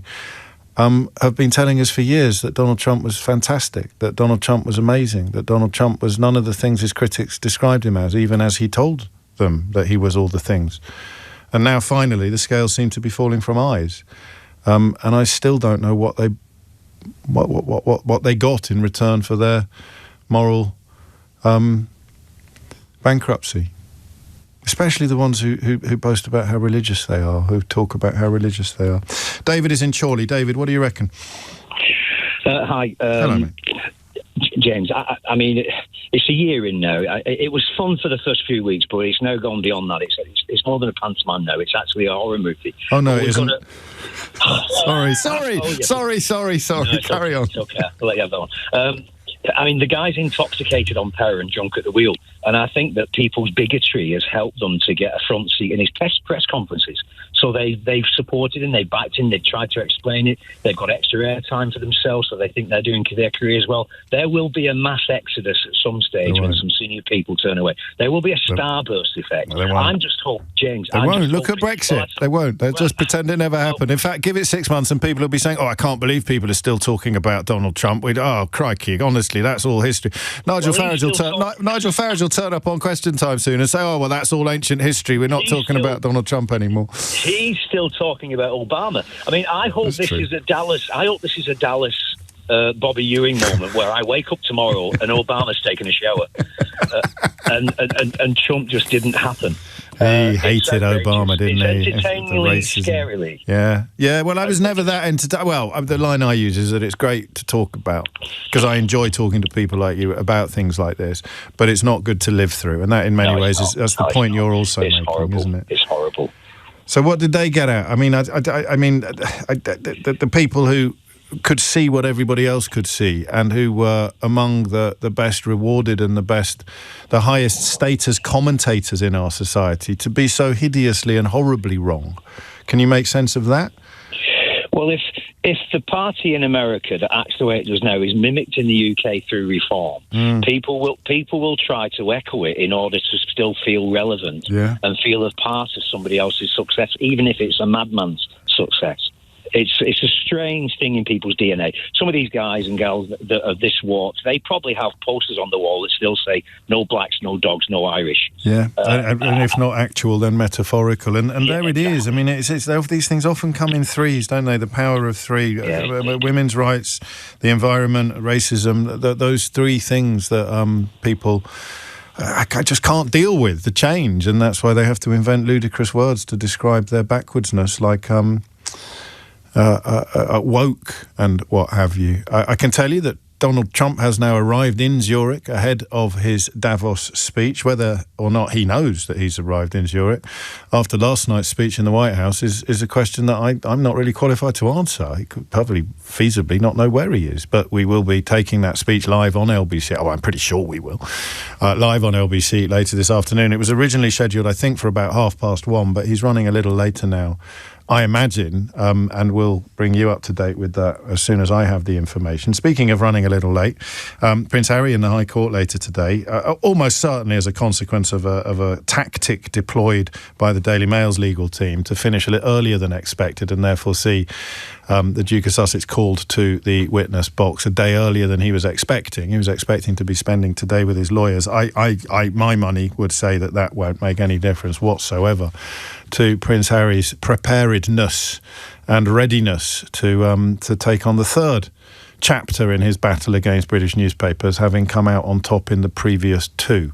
Of course, you could be forgiven for not knowing that because you may still rely upon British newspapers for your news, just as you rely upon British newspaper commentators for your understanding of politics, in which case you will have been under the impression for the best part of, well, for over a year now, that Donald Trump was a fantastic bloke who deserved all the praise that was showered upon him by people like Daniel Hannan, who was on The Breakfast Show. The Breakfast Show today is one for the ages. You've got to rewind it and listen again on the LBC app. We had Daniel Hannan and Susan Hall on the same show, and some great songs as well. There were some lovely tunes as well. But Nick asked Daniel Hannan, who has had a very belated change of heart about Donald Trump and suddenly seen what has been obvious to many of us forever, whether or not he now believes, having written articles previously about how it was the rest of us who were nuts and Donald Trump was brilliant, does he now believe that Donald Trump should be impeached? You're going to be forgiven for thinking that you tuned into this show, and that my accent had changed slightly during the overnight period, but that wasn't me. That wasn't me 6, 7, 8 years ago. That was Daniel Hannan this morning, the world's wrongest man, finally waking up to the reality of Donald Trump. He's still yet to wake up, I imagine, to the reality of Brexit, which, of course, goes hand in hand. Did any of those people that we read out a moment ago in the absolute cavalcade of unhinged headlines, did any of them not support Brexit? David Frost, I think, probably voted Remain, didn't he, before he realised that he might be able to hitch himself onto Boris Johnson's coattails. I was just going to hit the unhinged headline button there again for no particular reason. In fact, why don't we? Unhinged headline. There we go. David is in Congleton. Probably the last word on this, David. Between you and me, I think I may have broken my promise to talk less this show than yesterday, but it goes to show how much I've got on my mind. What's on yours? Yeah, well, basically, I'm in a bit of a quandary because I was sitting in a nice, safe UK bubble of thinking that the US or the people that voted in Trump are a bunch of rednecks. They have a fear of diversity, a lack of education, a lack of world perspective, and that type of thing. And then you see these guys in the UK who are, I thought, well, us in the UK, we're much better educated. And then you think, what the hell's going on? Because you think, well, what do these people stand to gain? And I can understand in the US, Trump is playing to the billionaires. He's doing all these tax breaks and everything else. There's lots of things going on, and he appeals to the rednecks, shall we say. But they're not just rednecks. There's lots of people out there. I mean, I've worked in the US as well as in the UK, worked for a multinational company, and I've had long conversations with people who were very pro-Trump, despite being highly educated. And I couldn't get my head around it. Have you got your head around it now, or are we going to just shake our heads together in continuing befuddlement? Because I'm reluctant to go down that path that leads to misogyny, racism and climate change denial. I'd like to think it was a little bit more nuanced than that, and at least two of the names on the list that I opened this hour with, to me, I genuinely believe don't get described in that way. That doesn't apply to them. It doesn't work for them. Yeah, so really what I can't get my head around is, what do these people who support Trump and praise him in the UK, what do they get out of that? What is their aim? Respectfully, David, respectfully, mate, that's the bloody phone-in. You're supposed to be answering the question, not just asking it again in a charming accent. charming accent. Well, actually, okay. I'll answer that then. The point could be that they see that what's coming, in that Farage is gaining more power, and they are lining up with him. Yeah, well, it's chicken and egg, that, because I think Farage is gaining more power precisely because so much of the right-wing media is supportive of the kind of horror that Donald Trump represents. Whether or not the emergence or the inability to pretend otherwise will change that it seems to me unlikely. History has taught us that when these people are proved horribly wrong, they tend not to admit it.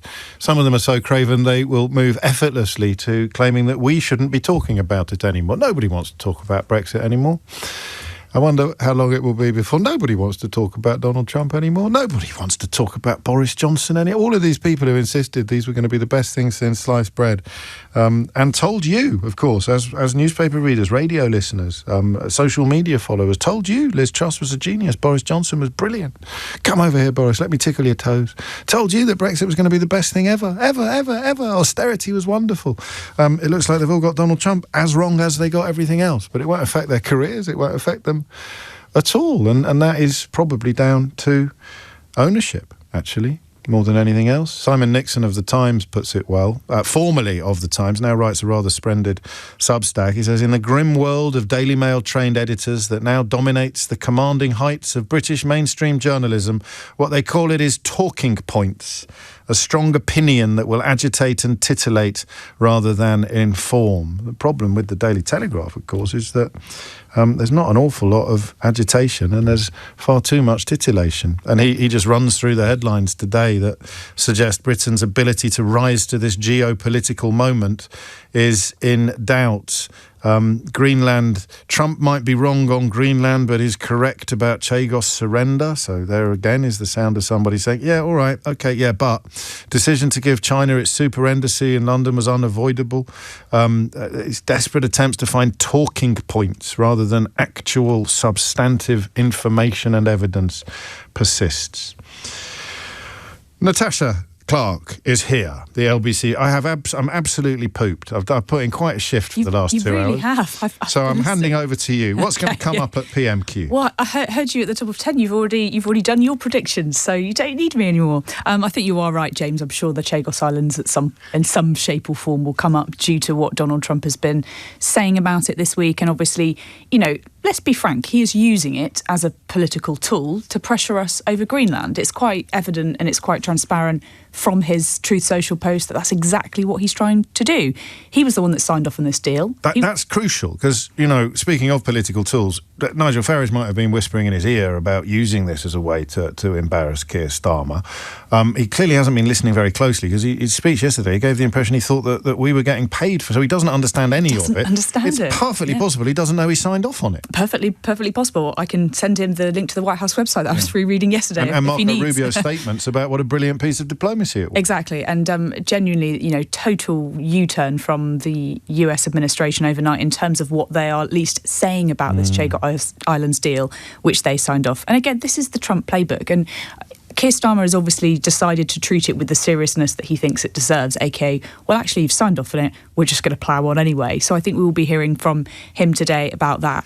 There are questions, though. What does happen if Donald Trump decides to instruct the US administration to totally rip up this deal and what that looks like? And it could be a potential, splitting of that relationship, that transatlantic relationship that we've talked about so many times on your show, James, that's really one of Keir Starmer's biggest successes, arguably, is a relationship, how he's handled with Donald Trump. And we're watching it disintegrate before our very eyes today. Success until it isn't. Yeah, exactly. Really. And it doesn't mean all the people who said he was wrong to do it in the first place were right, but he probably should have seen that, like the scorpion and the frog. The scorpion eats the frog because he's a scorpion. Yeah, and I'm one of those people that doesn't think at all, actually, that Keir Starmer did the wrong thing. I think this was absolutely the right tack to go by. What he does now is a much harder question. It is, but I do think, sadly, it probably always was going to end up this way. I mean, but maybe not potentially.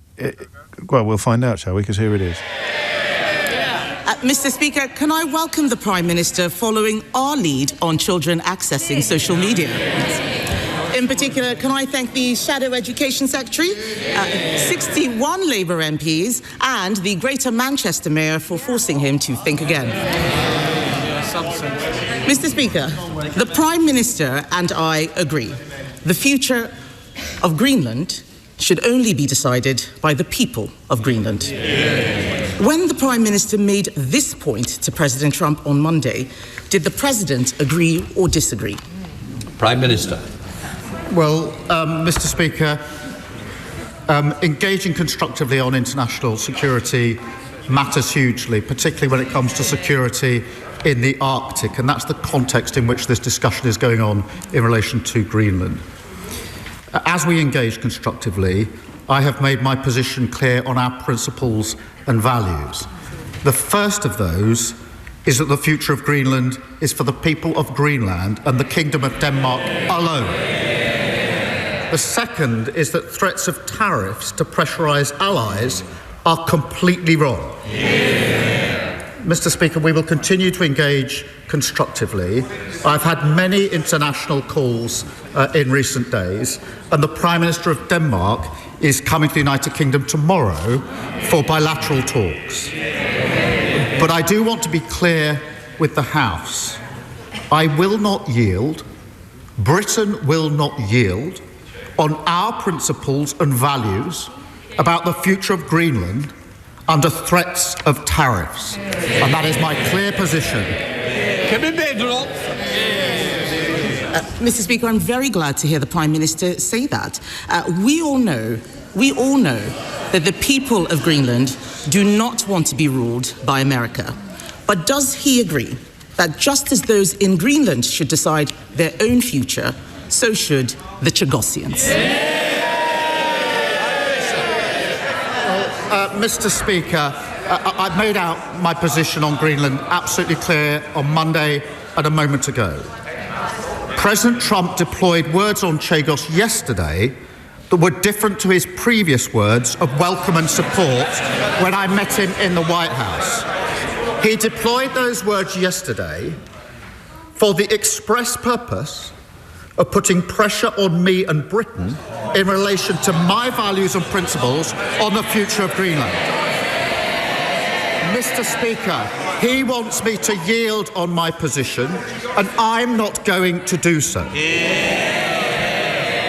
Given that that was his express purpose, I'm surprised the Leader of the Opposition has jumped on the bandwagon. I had understood her position. Mr. Speaker, I had understood her position to be that she supported the government's position on the future of Greenland. Now she appears to support words by President Trump to undermine the government's position on the future of Greenland. She's chosen naked opportunism over the national interest. Mr. Speaker, we'll note that when I asked him what the President told him, he couldn't tell us. Now he expects us to believe he knows what's going on in President Trump's mind. Let me remind him. His Deputy Prime Minister, then Foreign Secretary, used to say that if President Trump didn't like the deal, it wouldn't go ahead. And let's look at what President Trump actually said. The Chagos deal is an act of great stupidity and a sign of total weakness. We didn't need President Trump to tell us that. We've been saying this for 12 months. And let's remind the Prime Minister, President Trump thought that we were doing this, that the Prime Minister is doing this for money. The Prime Minister is giving away territory we own and paying £35 billion for the privilege. Why doesn't he just scrap this terrible deal and put the money into our armed forces? Prime Minister. The words from President Trump were expressly intended to put pressure on me to yield on my principle. What he said about Chagos was literally in the same sentence as what he said about Greenland. That was his purpose. And the future of Greenland is a binary issue that is splitting the world at the moment with material consequences. I've been clear and consistent in my position on the future of Greenland. The future is for Greenland and the Kingdom of Denmark alone. The Leader of the Opposition has taken 3 positions in 10 days. 10 days ago, She said Greenland was, in her words, a second-order issue. 4 days ago, she said she supported our position on Greenland. Now she's backing arguments intended to undermine our position, Britain's position on Greenland. This is an important national moment, and yet again, the leader of the opposition has shown she is incapable of rising to it. I've already told him we agree on Greenland. I'm asking about the Chagos deal.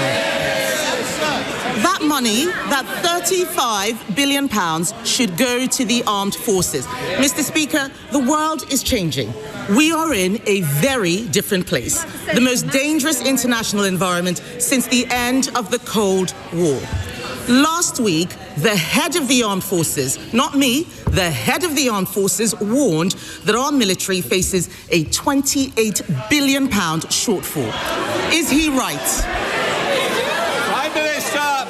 Mr. Speaker, I'm proud we're spending more on defence than any time since the last Labour government. The Strategic Defence Review is back the biggest sustained increase in defence spending since the Cold War. That's £270 billion this Parliament, making defence an engine of growth. That is a stark contrast. Ben Wallace, the longest-serving Conservative Defence Secretary, openly admitted that under their watch our armed forces were hollowed out.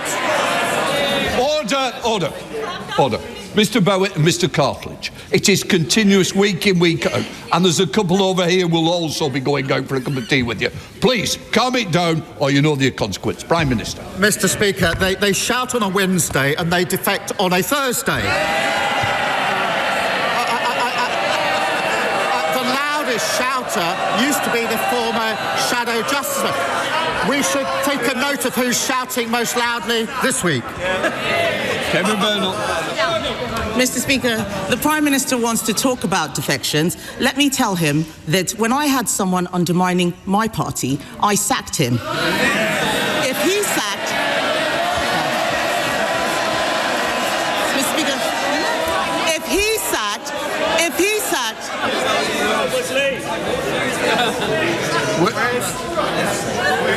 We're going to get through this Prime Minister's questions. I want to hear the Leader of the Opposition and I want to hear the Prime Minister. Those who don't may leave the chamber. Kevin Burnell. Mr. Speaker, we all know that if he sacked everyone undermining his party, his front bench would be empty.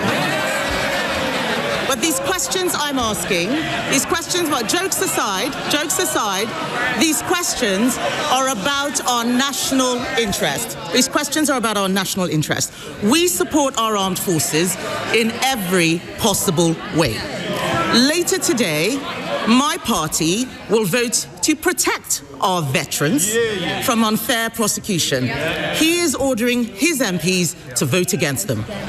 In our national interest, and for the sake of all the brave people in the armed forces, past, present and future, will the Prime Minister do the right thing and vote in support of our veterans, not against them? Mr. Speaker, she's claiming strength. She read the guy's defection letter and then at that point decided to sack him. What was she going to do? Correct the typos and give it back to him?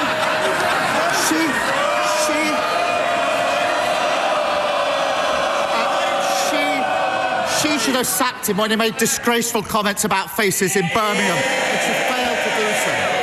And she smiles, saying it's a good thing she's cleared out, a good thing there's fewer Tory MPs. The rest of the country agrees with her completely in relation to that. On the question of veterans protection, under the last government, they passed legislation which was struck down, leaving our veterans utterly exposed. We're putting in place proper measures to protect them. Mr. Speaker, the Prime Minister wants to talk about leadership. Three of his own cabinet ministers told the Times on Saturday that he needed to learn from me. Order! I'll tell you now, I'm having no more. Do we understand each other? Thank you. Can we then not? Thank you, Mr. Speaker. But back to the national interest. Instead of acting in it, Mr. Speaker, the Prime Minister just tries to get through the day. On the Chinese spy hub embassy, he's too weak. On Chagos, he's too weak. On funding for the armed forces, he's too weak. On protecting our veterans from prosecution, he's too weak. Yes. Mr. Speaker, I will support the Prime Minister when he does the right thing. But time after time, this Prime Minister has done the wrong thing for our country. Isn't the truth that he is too weak to stand up for our national interests? Prime Minister. Mr. Speaker, I've spent the week working with our NATO allies to protect our national security and ensure we have unity in NATO. That's a matter of national importance. She's utterly failed to rise to the occasion and show the solidarity she could have shown in this House. She spent the week trying to hold together what's left of the Tory party. And she says I should learn from her. She has no judgment. Only a week ago, she was saying in relation to Greenland, she shrugged and said it's some second-order issue. Terrible judgment. Then she flip-flopped with 3 different positions in 10 days on Greenland. She said Liz Truss's mini-budget was 100% right. She said last week she was 100% confident there'll be no more defections just before the latest defection. I'm beginning to think her judgment isn't 100% reliable. Thank you, Mr. Speaker. NHS waiting lists in Birmingham are down by almost a quarter under Labour and still that's more than 28,000 people no longer stuck waiting for essential treatment. Yes, there are challenges still, but they are being addressed and progress is being made. Does he agree that this progress must be sustained, including by reducing ambulance waiting times? I'm pleased to confirm, Mr. Speaker, that last week saw the second biggest fall in NHS waiting times for 15 years. Waiting lists down by more than 300,000, recruitment of GPs an extra 2,900, and ambulances are arriving nearly 15 minutes faster this winter than they were last year. There is much more to do. That's why we're delivering the biggest upgrade to our ambulance fleet for many years. That progress has been made possible by Labour's decisions that were opposed by the parties opposite. Leader of the Liberal Democrats, Ed Davey. Thank you, Mr. Speaker. We remember how Tony Blair ignored warnings from these benches and tied himself to an unpopular American president and a disastrous foreign policy, while close allies like Canada and France looked on in horror. With Donald Trump increasingly acting like a crime boss running a protection racket, threatening to smash up our economy unless he gets his hands on Greenland, will the Prime Minister avoid Blair's historic mistake, take our advice this time, and join Prime Minister Carney and President Macron in standing up far more strongly to President Trump? Prime Minister.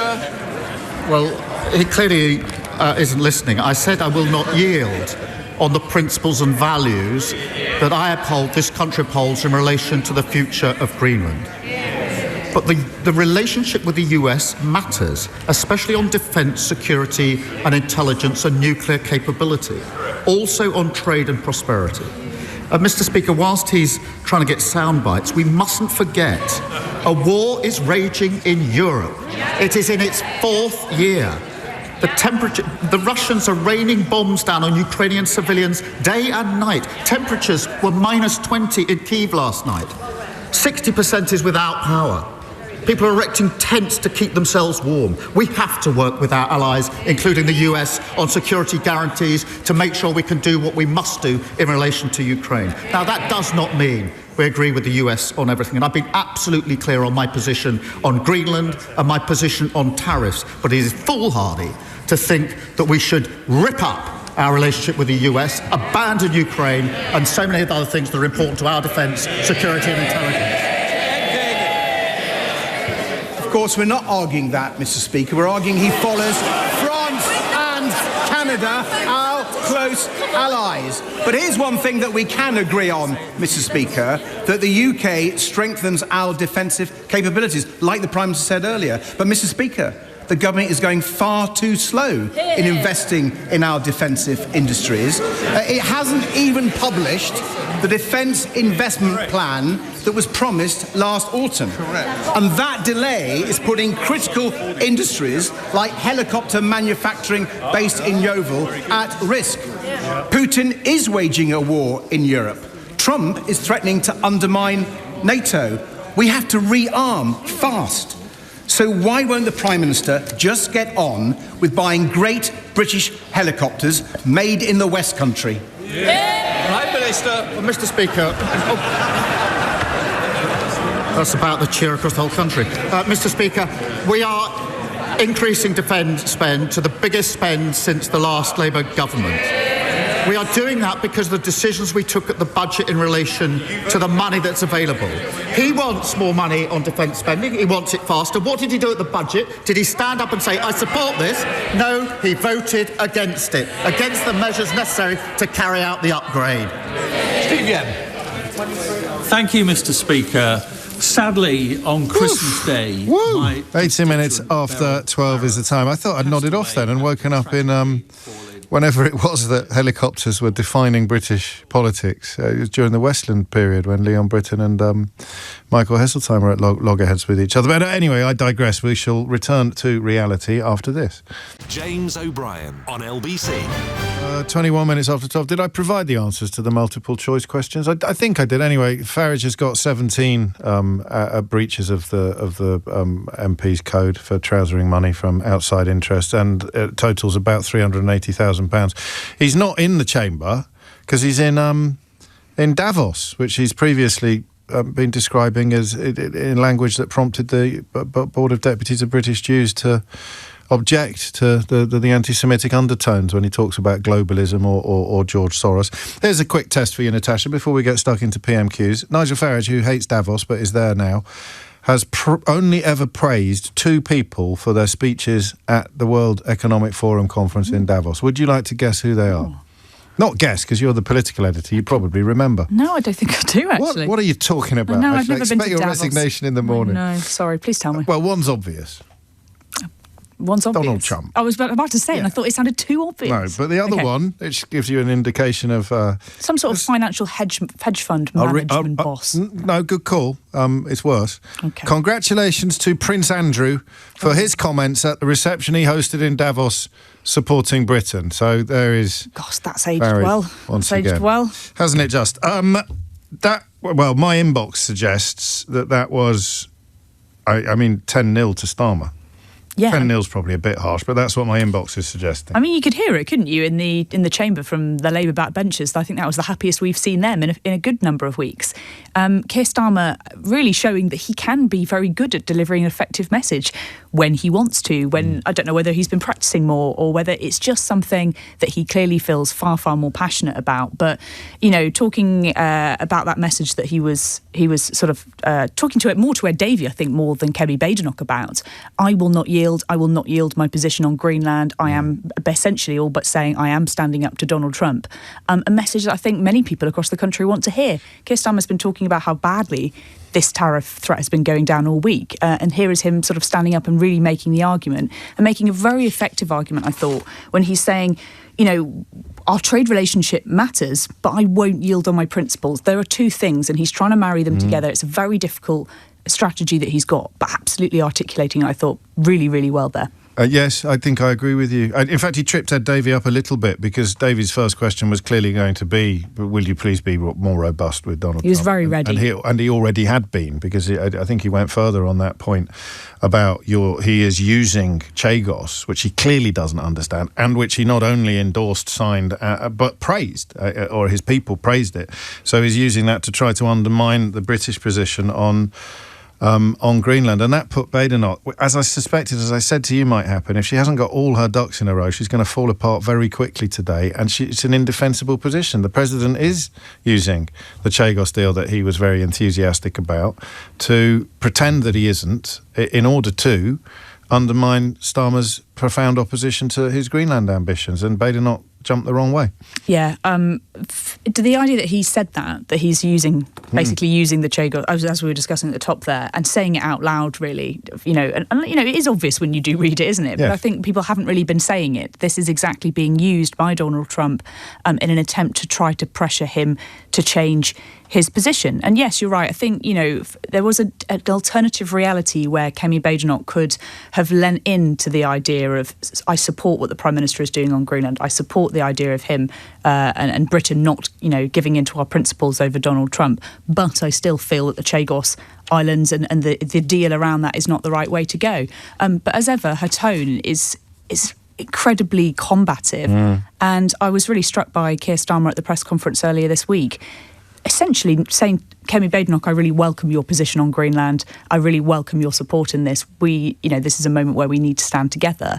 And that I was thinking maybe this Prime Minister's questions might be where we got that moment of unity. Absolutely no chance. Well, he walked the walk, didn't he, over Ukraine when Johnson was Prime Minister, is that we had some PMQs that were spectacularly uneventful precisely because they were moving as one on the major issue of the moment. And but Badenoch could have done that. There was nothing to prevent her from letting this PMQs be a statement of intent from the UK Parliament about how resolute they would be in defence of European interests. So it might even have put a little bit of blue water between the Tories and Reform, which she needs at the moment for defection reasons. If there is anybody else considering a defection, being on the side of our enemies, or Europe's enemies, as opposed to on the side of our allies, would be something that might put people off. But she didn't. She fluffed it. I mean, let me read you some of the messages. Ben writes, is Kemi smoking something? Going from supporting words on Greenland to supporting Trump's deranged views of the Chagos deal that he himself signed off on. Alan, Kemi sides with Trump. Wow. Jonathan, in Kemi's cafe, apparently you can both have your cake and eat it. And Neil in Skipton, wow, Kemi thought she had Keir Starmer with that question about Chagos. He came out with the strongest he's been for a while, which is what you were saying, isn't it? That when he's got the bit between his teeth, he's a very different politician. Yeah, he's very strong on the international stage. As a world leader, he's really in his element, as so many prime ministers eventually become to be. But yeah, you're right. I think what the normal people outside this studio and outside Westminster will think of this today is Kemi Badenoch siding with Donald Trump. And at the exact moment when our Prime Minister is saying, nope, we're going to stand up for our values. And she comes across, do you remember one of her first PMQs when Donald Trump became Prime Minister? And that went down terribly when she essentially went too far with her saying, well, actually, if Donald Trump doesn't like the Chagos deal, then neither do I. It's just too much. It's a funny one because she is driven almost entirely, as far as I can tell, by looking at which way the wind is blowing on the sort of outer reaches of social media and the Daily Telegraph comment pages and things like that. And they haven't decided yet whether or not it's time to blow the whistle on Trump, whether or not this is an egregious enough breach of normality and Western interests to stop pretending that it can be. It's a bit like Mussolini making the trains run on time. We've heard a lot of that. I think.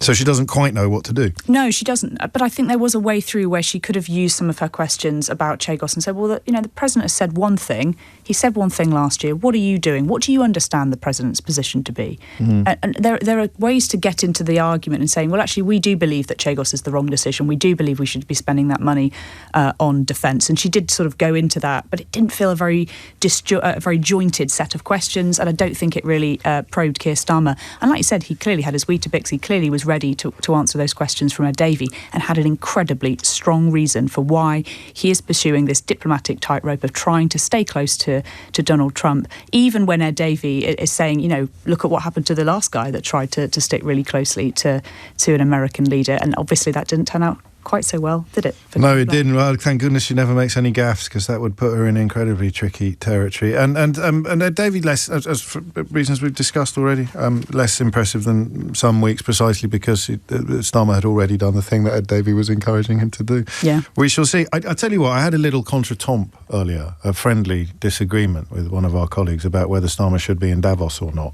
and I was arguing that he should be. After that, I think he made the right decision to be here.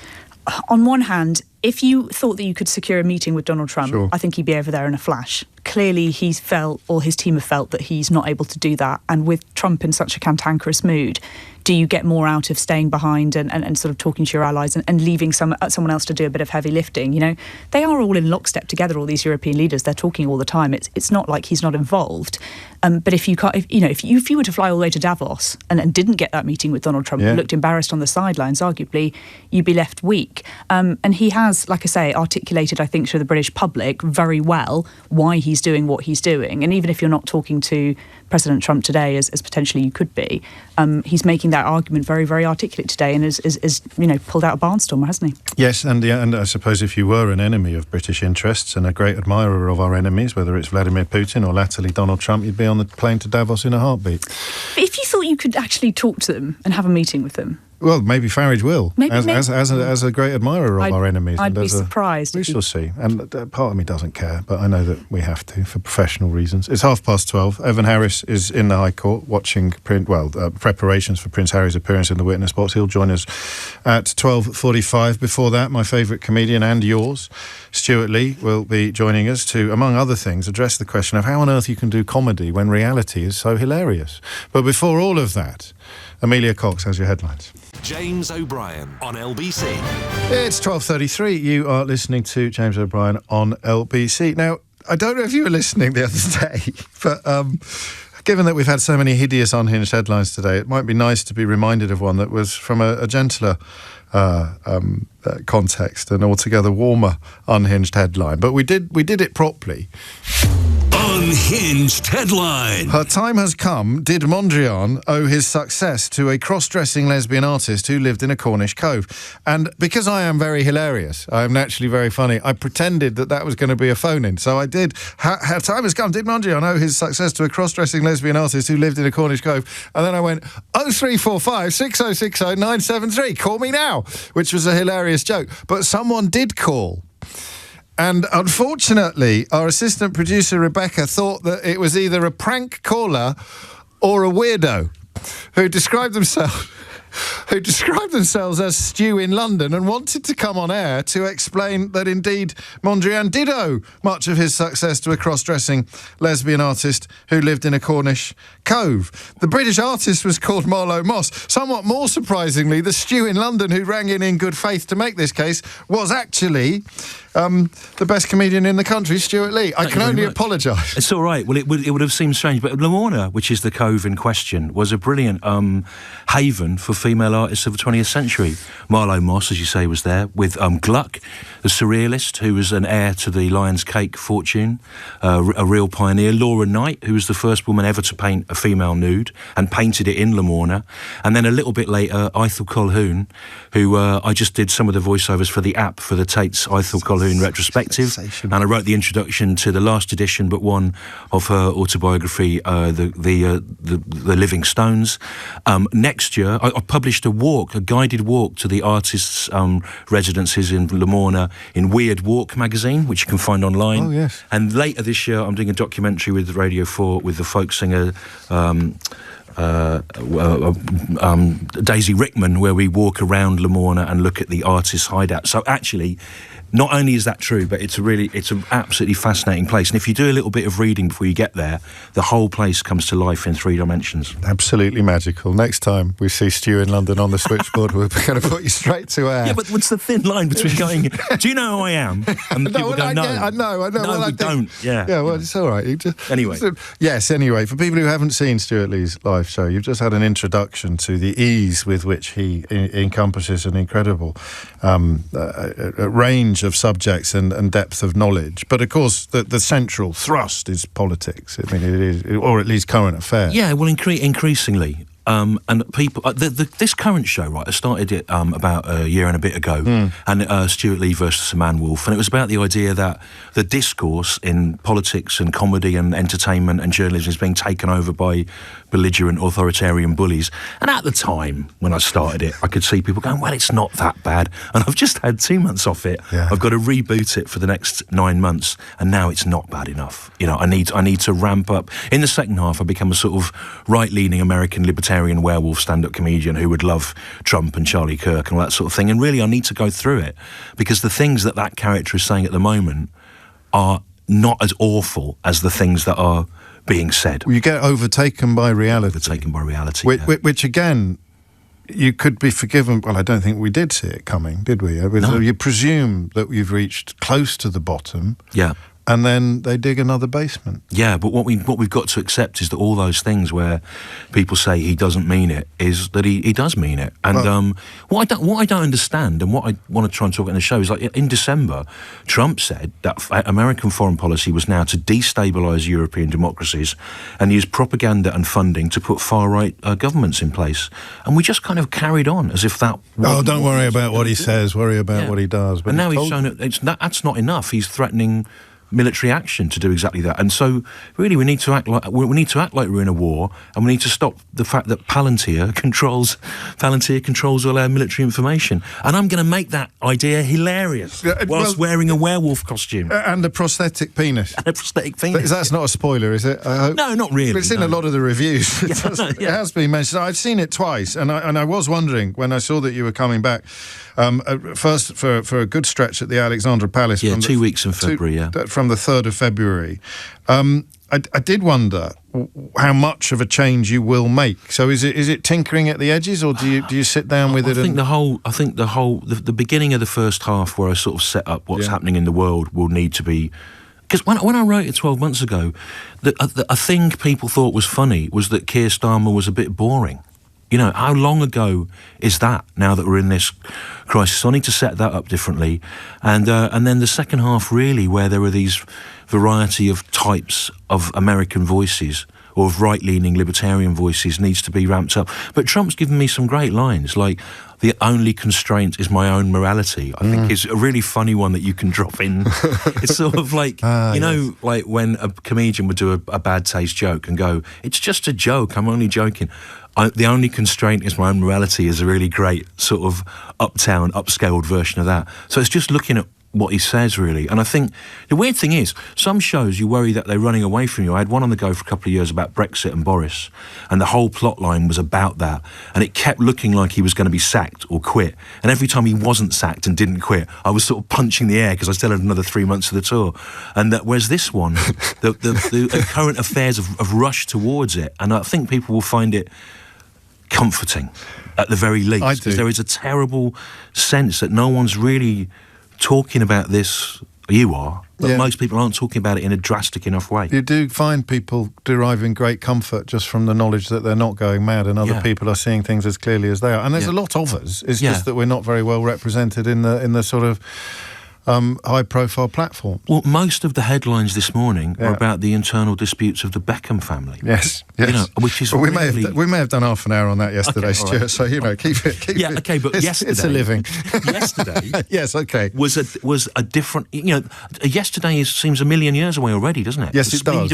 Which actually makes me wonder, because you're talking as if you're about to revise the show, or you're about to rewrite the show, and I just double checked the dates. So it's January the 21st, and you're on stage at the Ali Pali on Tuesday the 3rd. Yeah. But you can't do it last night because he's about to speak. Well, you couldn't do it yesterday because he did the White House, and then you couldn't do it today because he's about to go to that. So when are you going to do it? Well, you have to keep it right. For a show like this, like 2 hours about an idea, you have to have spaces in it where you can land what's happened, right? But without dismantling the whole infrastructure of it. But people love that, like a thing from last night's news or today's news that seems to blend into the whole thing. Is really exciting, and it's really exciting to do. To be out in front of audiences of thousands of people and doing something for the first time is really counterintuitive. It's not what we do, really. We tend to work stuff out and tryouts and whatever. So it's really exciting. But I think, it's a special time. It really calls for a direct address to what's going on. It's just lucky that I chose to do this thing, and the world has got rapidly worse, exactly in line with the concept of the show. So it's not a moment to feel sorry for comics or satirists, this show, because actually the point you chose to go in on, or the points, the entry points that you chose, have got bigger and bigger and bigger in a way, yeah. Not smaller and smaller. Not smaller, and they've got more impact, and people are more desperate to hear about them. And I mean, what I'm surprised about today in PMQs is that really we're in a massive international crisis, and we should be on a war footing where the politicians aren't arguing amongst themselves, and they're going to go, what are we going to do about this? And I think it's a strange situation, both here and in the States, where on some level the public look to comedians and satirists for at least commentary, if not answers, because they're not getting it from the normal sources. Yes, although I always have that quote of Peter Cook's in the back of my mind about what a great job the cabaret artist of the Weimar Republic did in stopping the rise of the Nazis. I know. Although at least they tried. Yes, well, at least at least you tried. Because Mark Twain came back, I think, or not came back, but Mark Twain at a previous age said something about that if they're being laughed at, they'll fall apart. He had something about how these kind of characters, these narcissistic monsters, fear mockery and hatred more than mockery and comedy more than almost anything else. I think a lot of Trump's vengeance is driven by the idea that people find him ridiculous and he wants to punish them for it. And that email he sent about the Nobel Prize, for example, is just like an infant has been given a nuclear arsenal. It's really mad. Nothing can stand against laughter, is what Twain. Did you just say that? No, I just looked it up. You looked it up? I'm passing it off as mine. That was Mark Twain. Yeah. And I'll get the flipping Peter Cook quite right as well, because it's a good one. Those wonderful Berlin cabarets, which did so much to stop the rise of Hitler and prevent the outbreak of the Second World War. When you see something like that email, or the text message to the Prime Minister of Norway, do you do what I do? Do you have to double check? You still think that can't be real? You have to double check, particularly now where a lot of things that are AI generated that pop up on the internet, you assume are ludicrous. But a lot of the street demonstrations in the States have kind of countered authoritarianism with surrealism, with people turning up in crazy costumes and stuff and trying to make a carnivalesque atmosphere. So you often can't quite tell what's going on, and it's only going to get worse.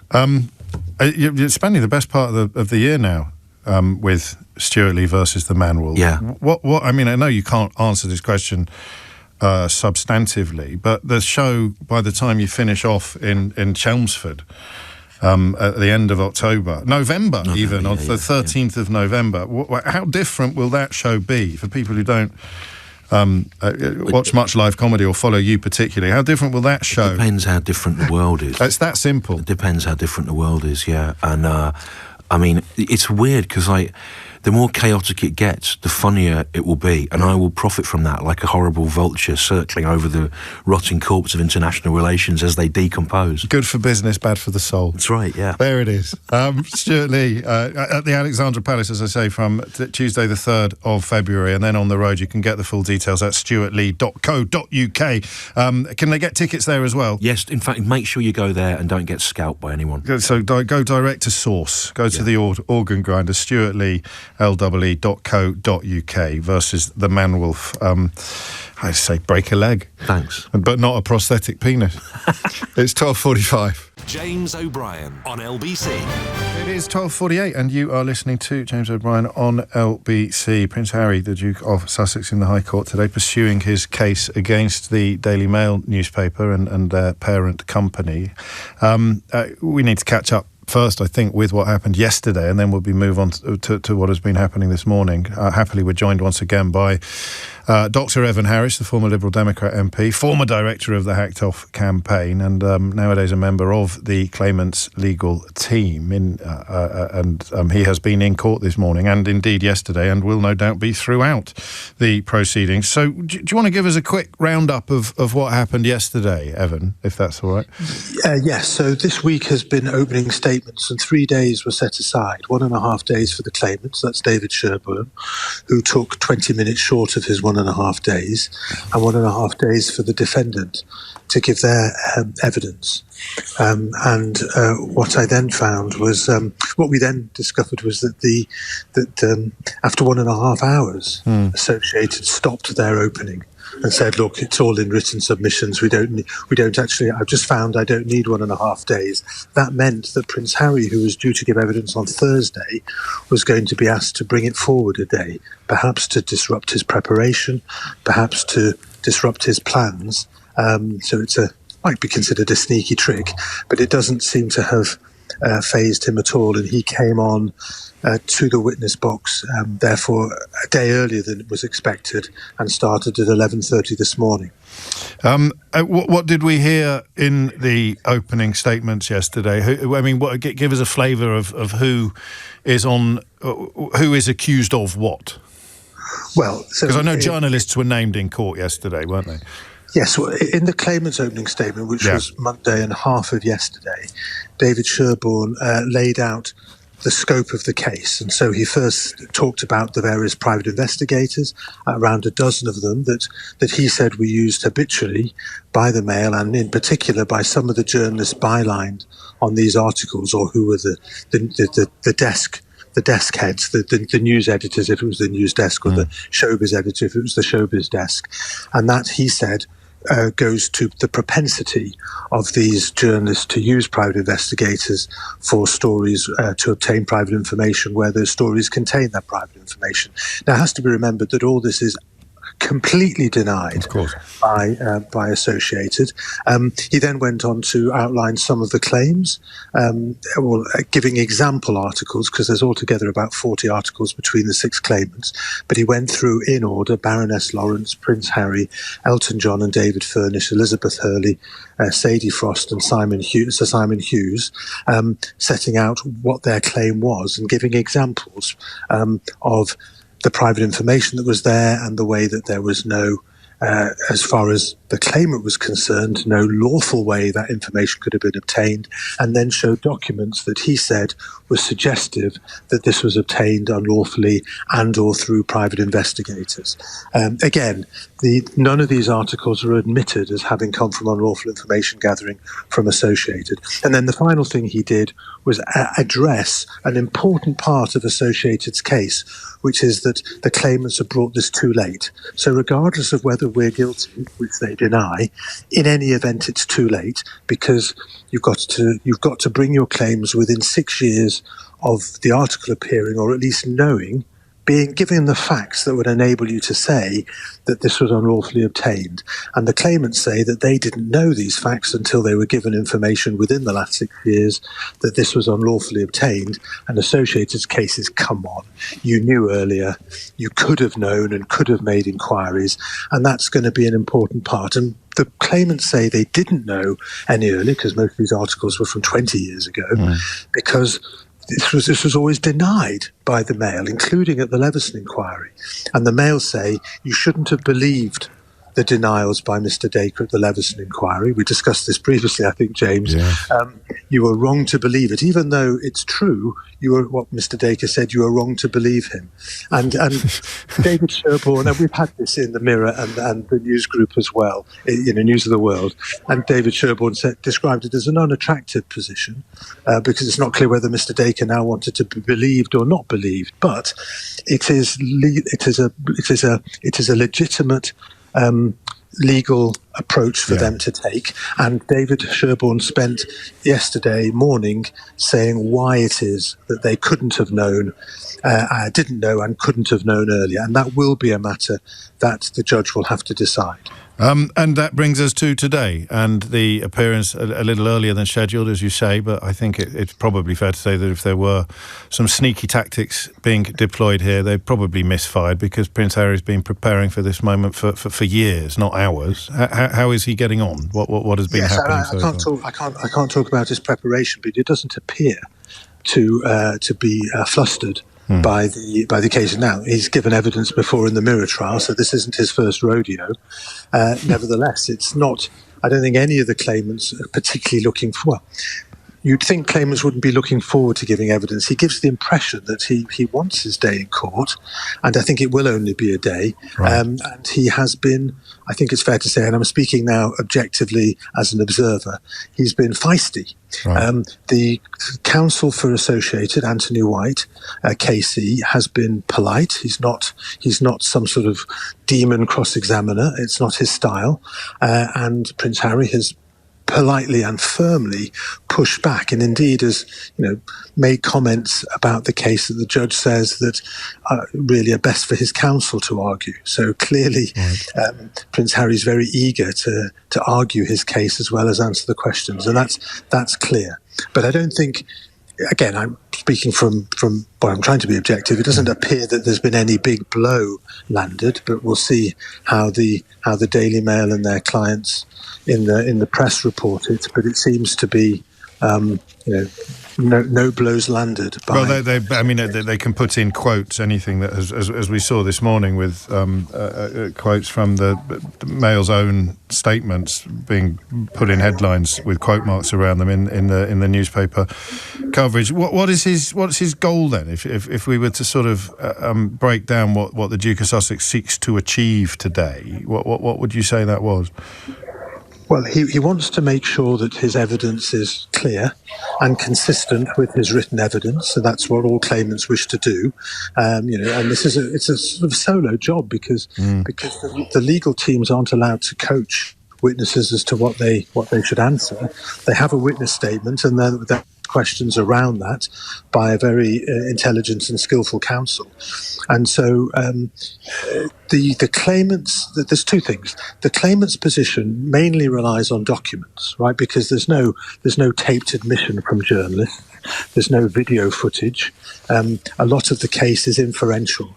On the balance of probabilities, which is the test in the civil courts, could this article have been obtained other than by unlawful means, given the documents we've seen and what the witnesses are saying? That's the first thing that is important for the case, and then it'll be argued by other witnesses and in submissions, written and oral submissions at the beginning, which we've had, and at the end. The second thing they have to do, because if they win, they get damages. And I'm not sure Prince Harry will be keeping his damages rather than giving them away. But nevertheless, the size of the damages depends on the distress, the damage that was caused, which is mainly distress in these cases.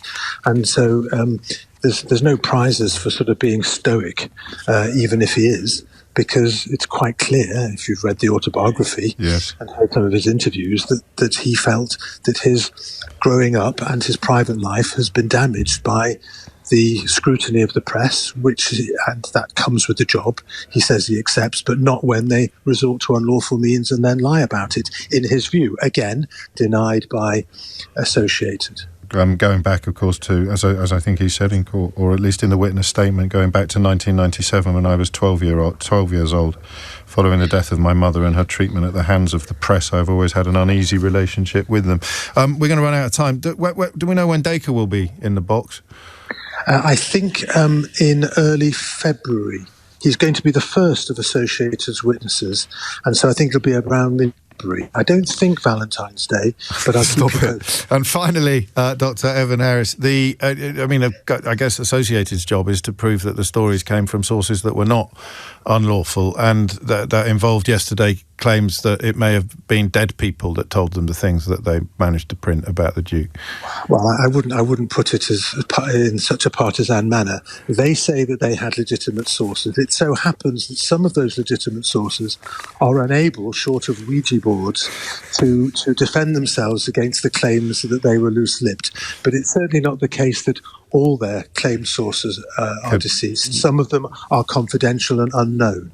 And journalists are allowed, as you know, and it's important that they are allowed to maintain confidential sources, but it does make it difficult to test that, and that's why the performance of Associated's witnesses in the witness box will be important, because the judge has to say, are they telling the truth on X. If they're not, and if he decides they're not, then he might consider they don't have credibility on Y. And if Y is saying, I have a confidential source, then that may not be believed. So there's a lot of pressure to come for Associated's journalists. Indeed, and a lot of moving parts, as you always do such a cracking job of describing. Thank you, Evan Harris, Dr. Evan Harris, as you know, former Lib Dem MP, former director of Hacked Off, and now a member of the claimant's legal team in this case. It'd be interesting to see how it's reported tomorrow, and we'll do our best to ensure that there's some balance on this programme with the very, very partisan coverage that almost all the newspapers, possibly, except The Guardian, will be providing in the interim. It is nearly 1 o'clock. If you missed any of today's show, you can listen back on our free Global Player app or the LBC app, where you can stay up to date on the top stories and opinion, put your news categories in the order you want, pause and rewind live radio, and listen to a range of podcasts, including James O'Brien Daily, the best bits from my show every day. Download the official LBC app for free from your app store now. Tom Swarbrick will be with you at 4, but now it's time for Sheila Fogarty. You know, you wrote a book called How to Be Wrong. How not to be wrong. Oh, sorry. How to be right. I mean, that was the subtitle of it, I think. That's my next one. That's the next one. Well, I can help you with it because you're wrong. Shall I tell you where you're wrong? Yeah, go on. Don't panic. Keir Starmer should be in Davos. Okay. Oh, that's an interesting point. I wasn't... Well, I'm 52-48, she, as ever, on these difficult subjects. And I was passionately thinking that he shouldn't be. That he should be before PMQs. It was only PMQs that... And it made me temporarily change my mind. Well, I mean, you might be right, but I'm going to test it all in just a moment with callers. I'll bring you a book tomorrow. Could you? I was going to say that. You really should write the one that I've just invented. Yeah. How to be wrong. It's funny you should say that. I've been practising it for years. Be fine. James O'Brien on LBC.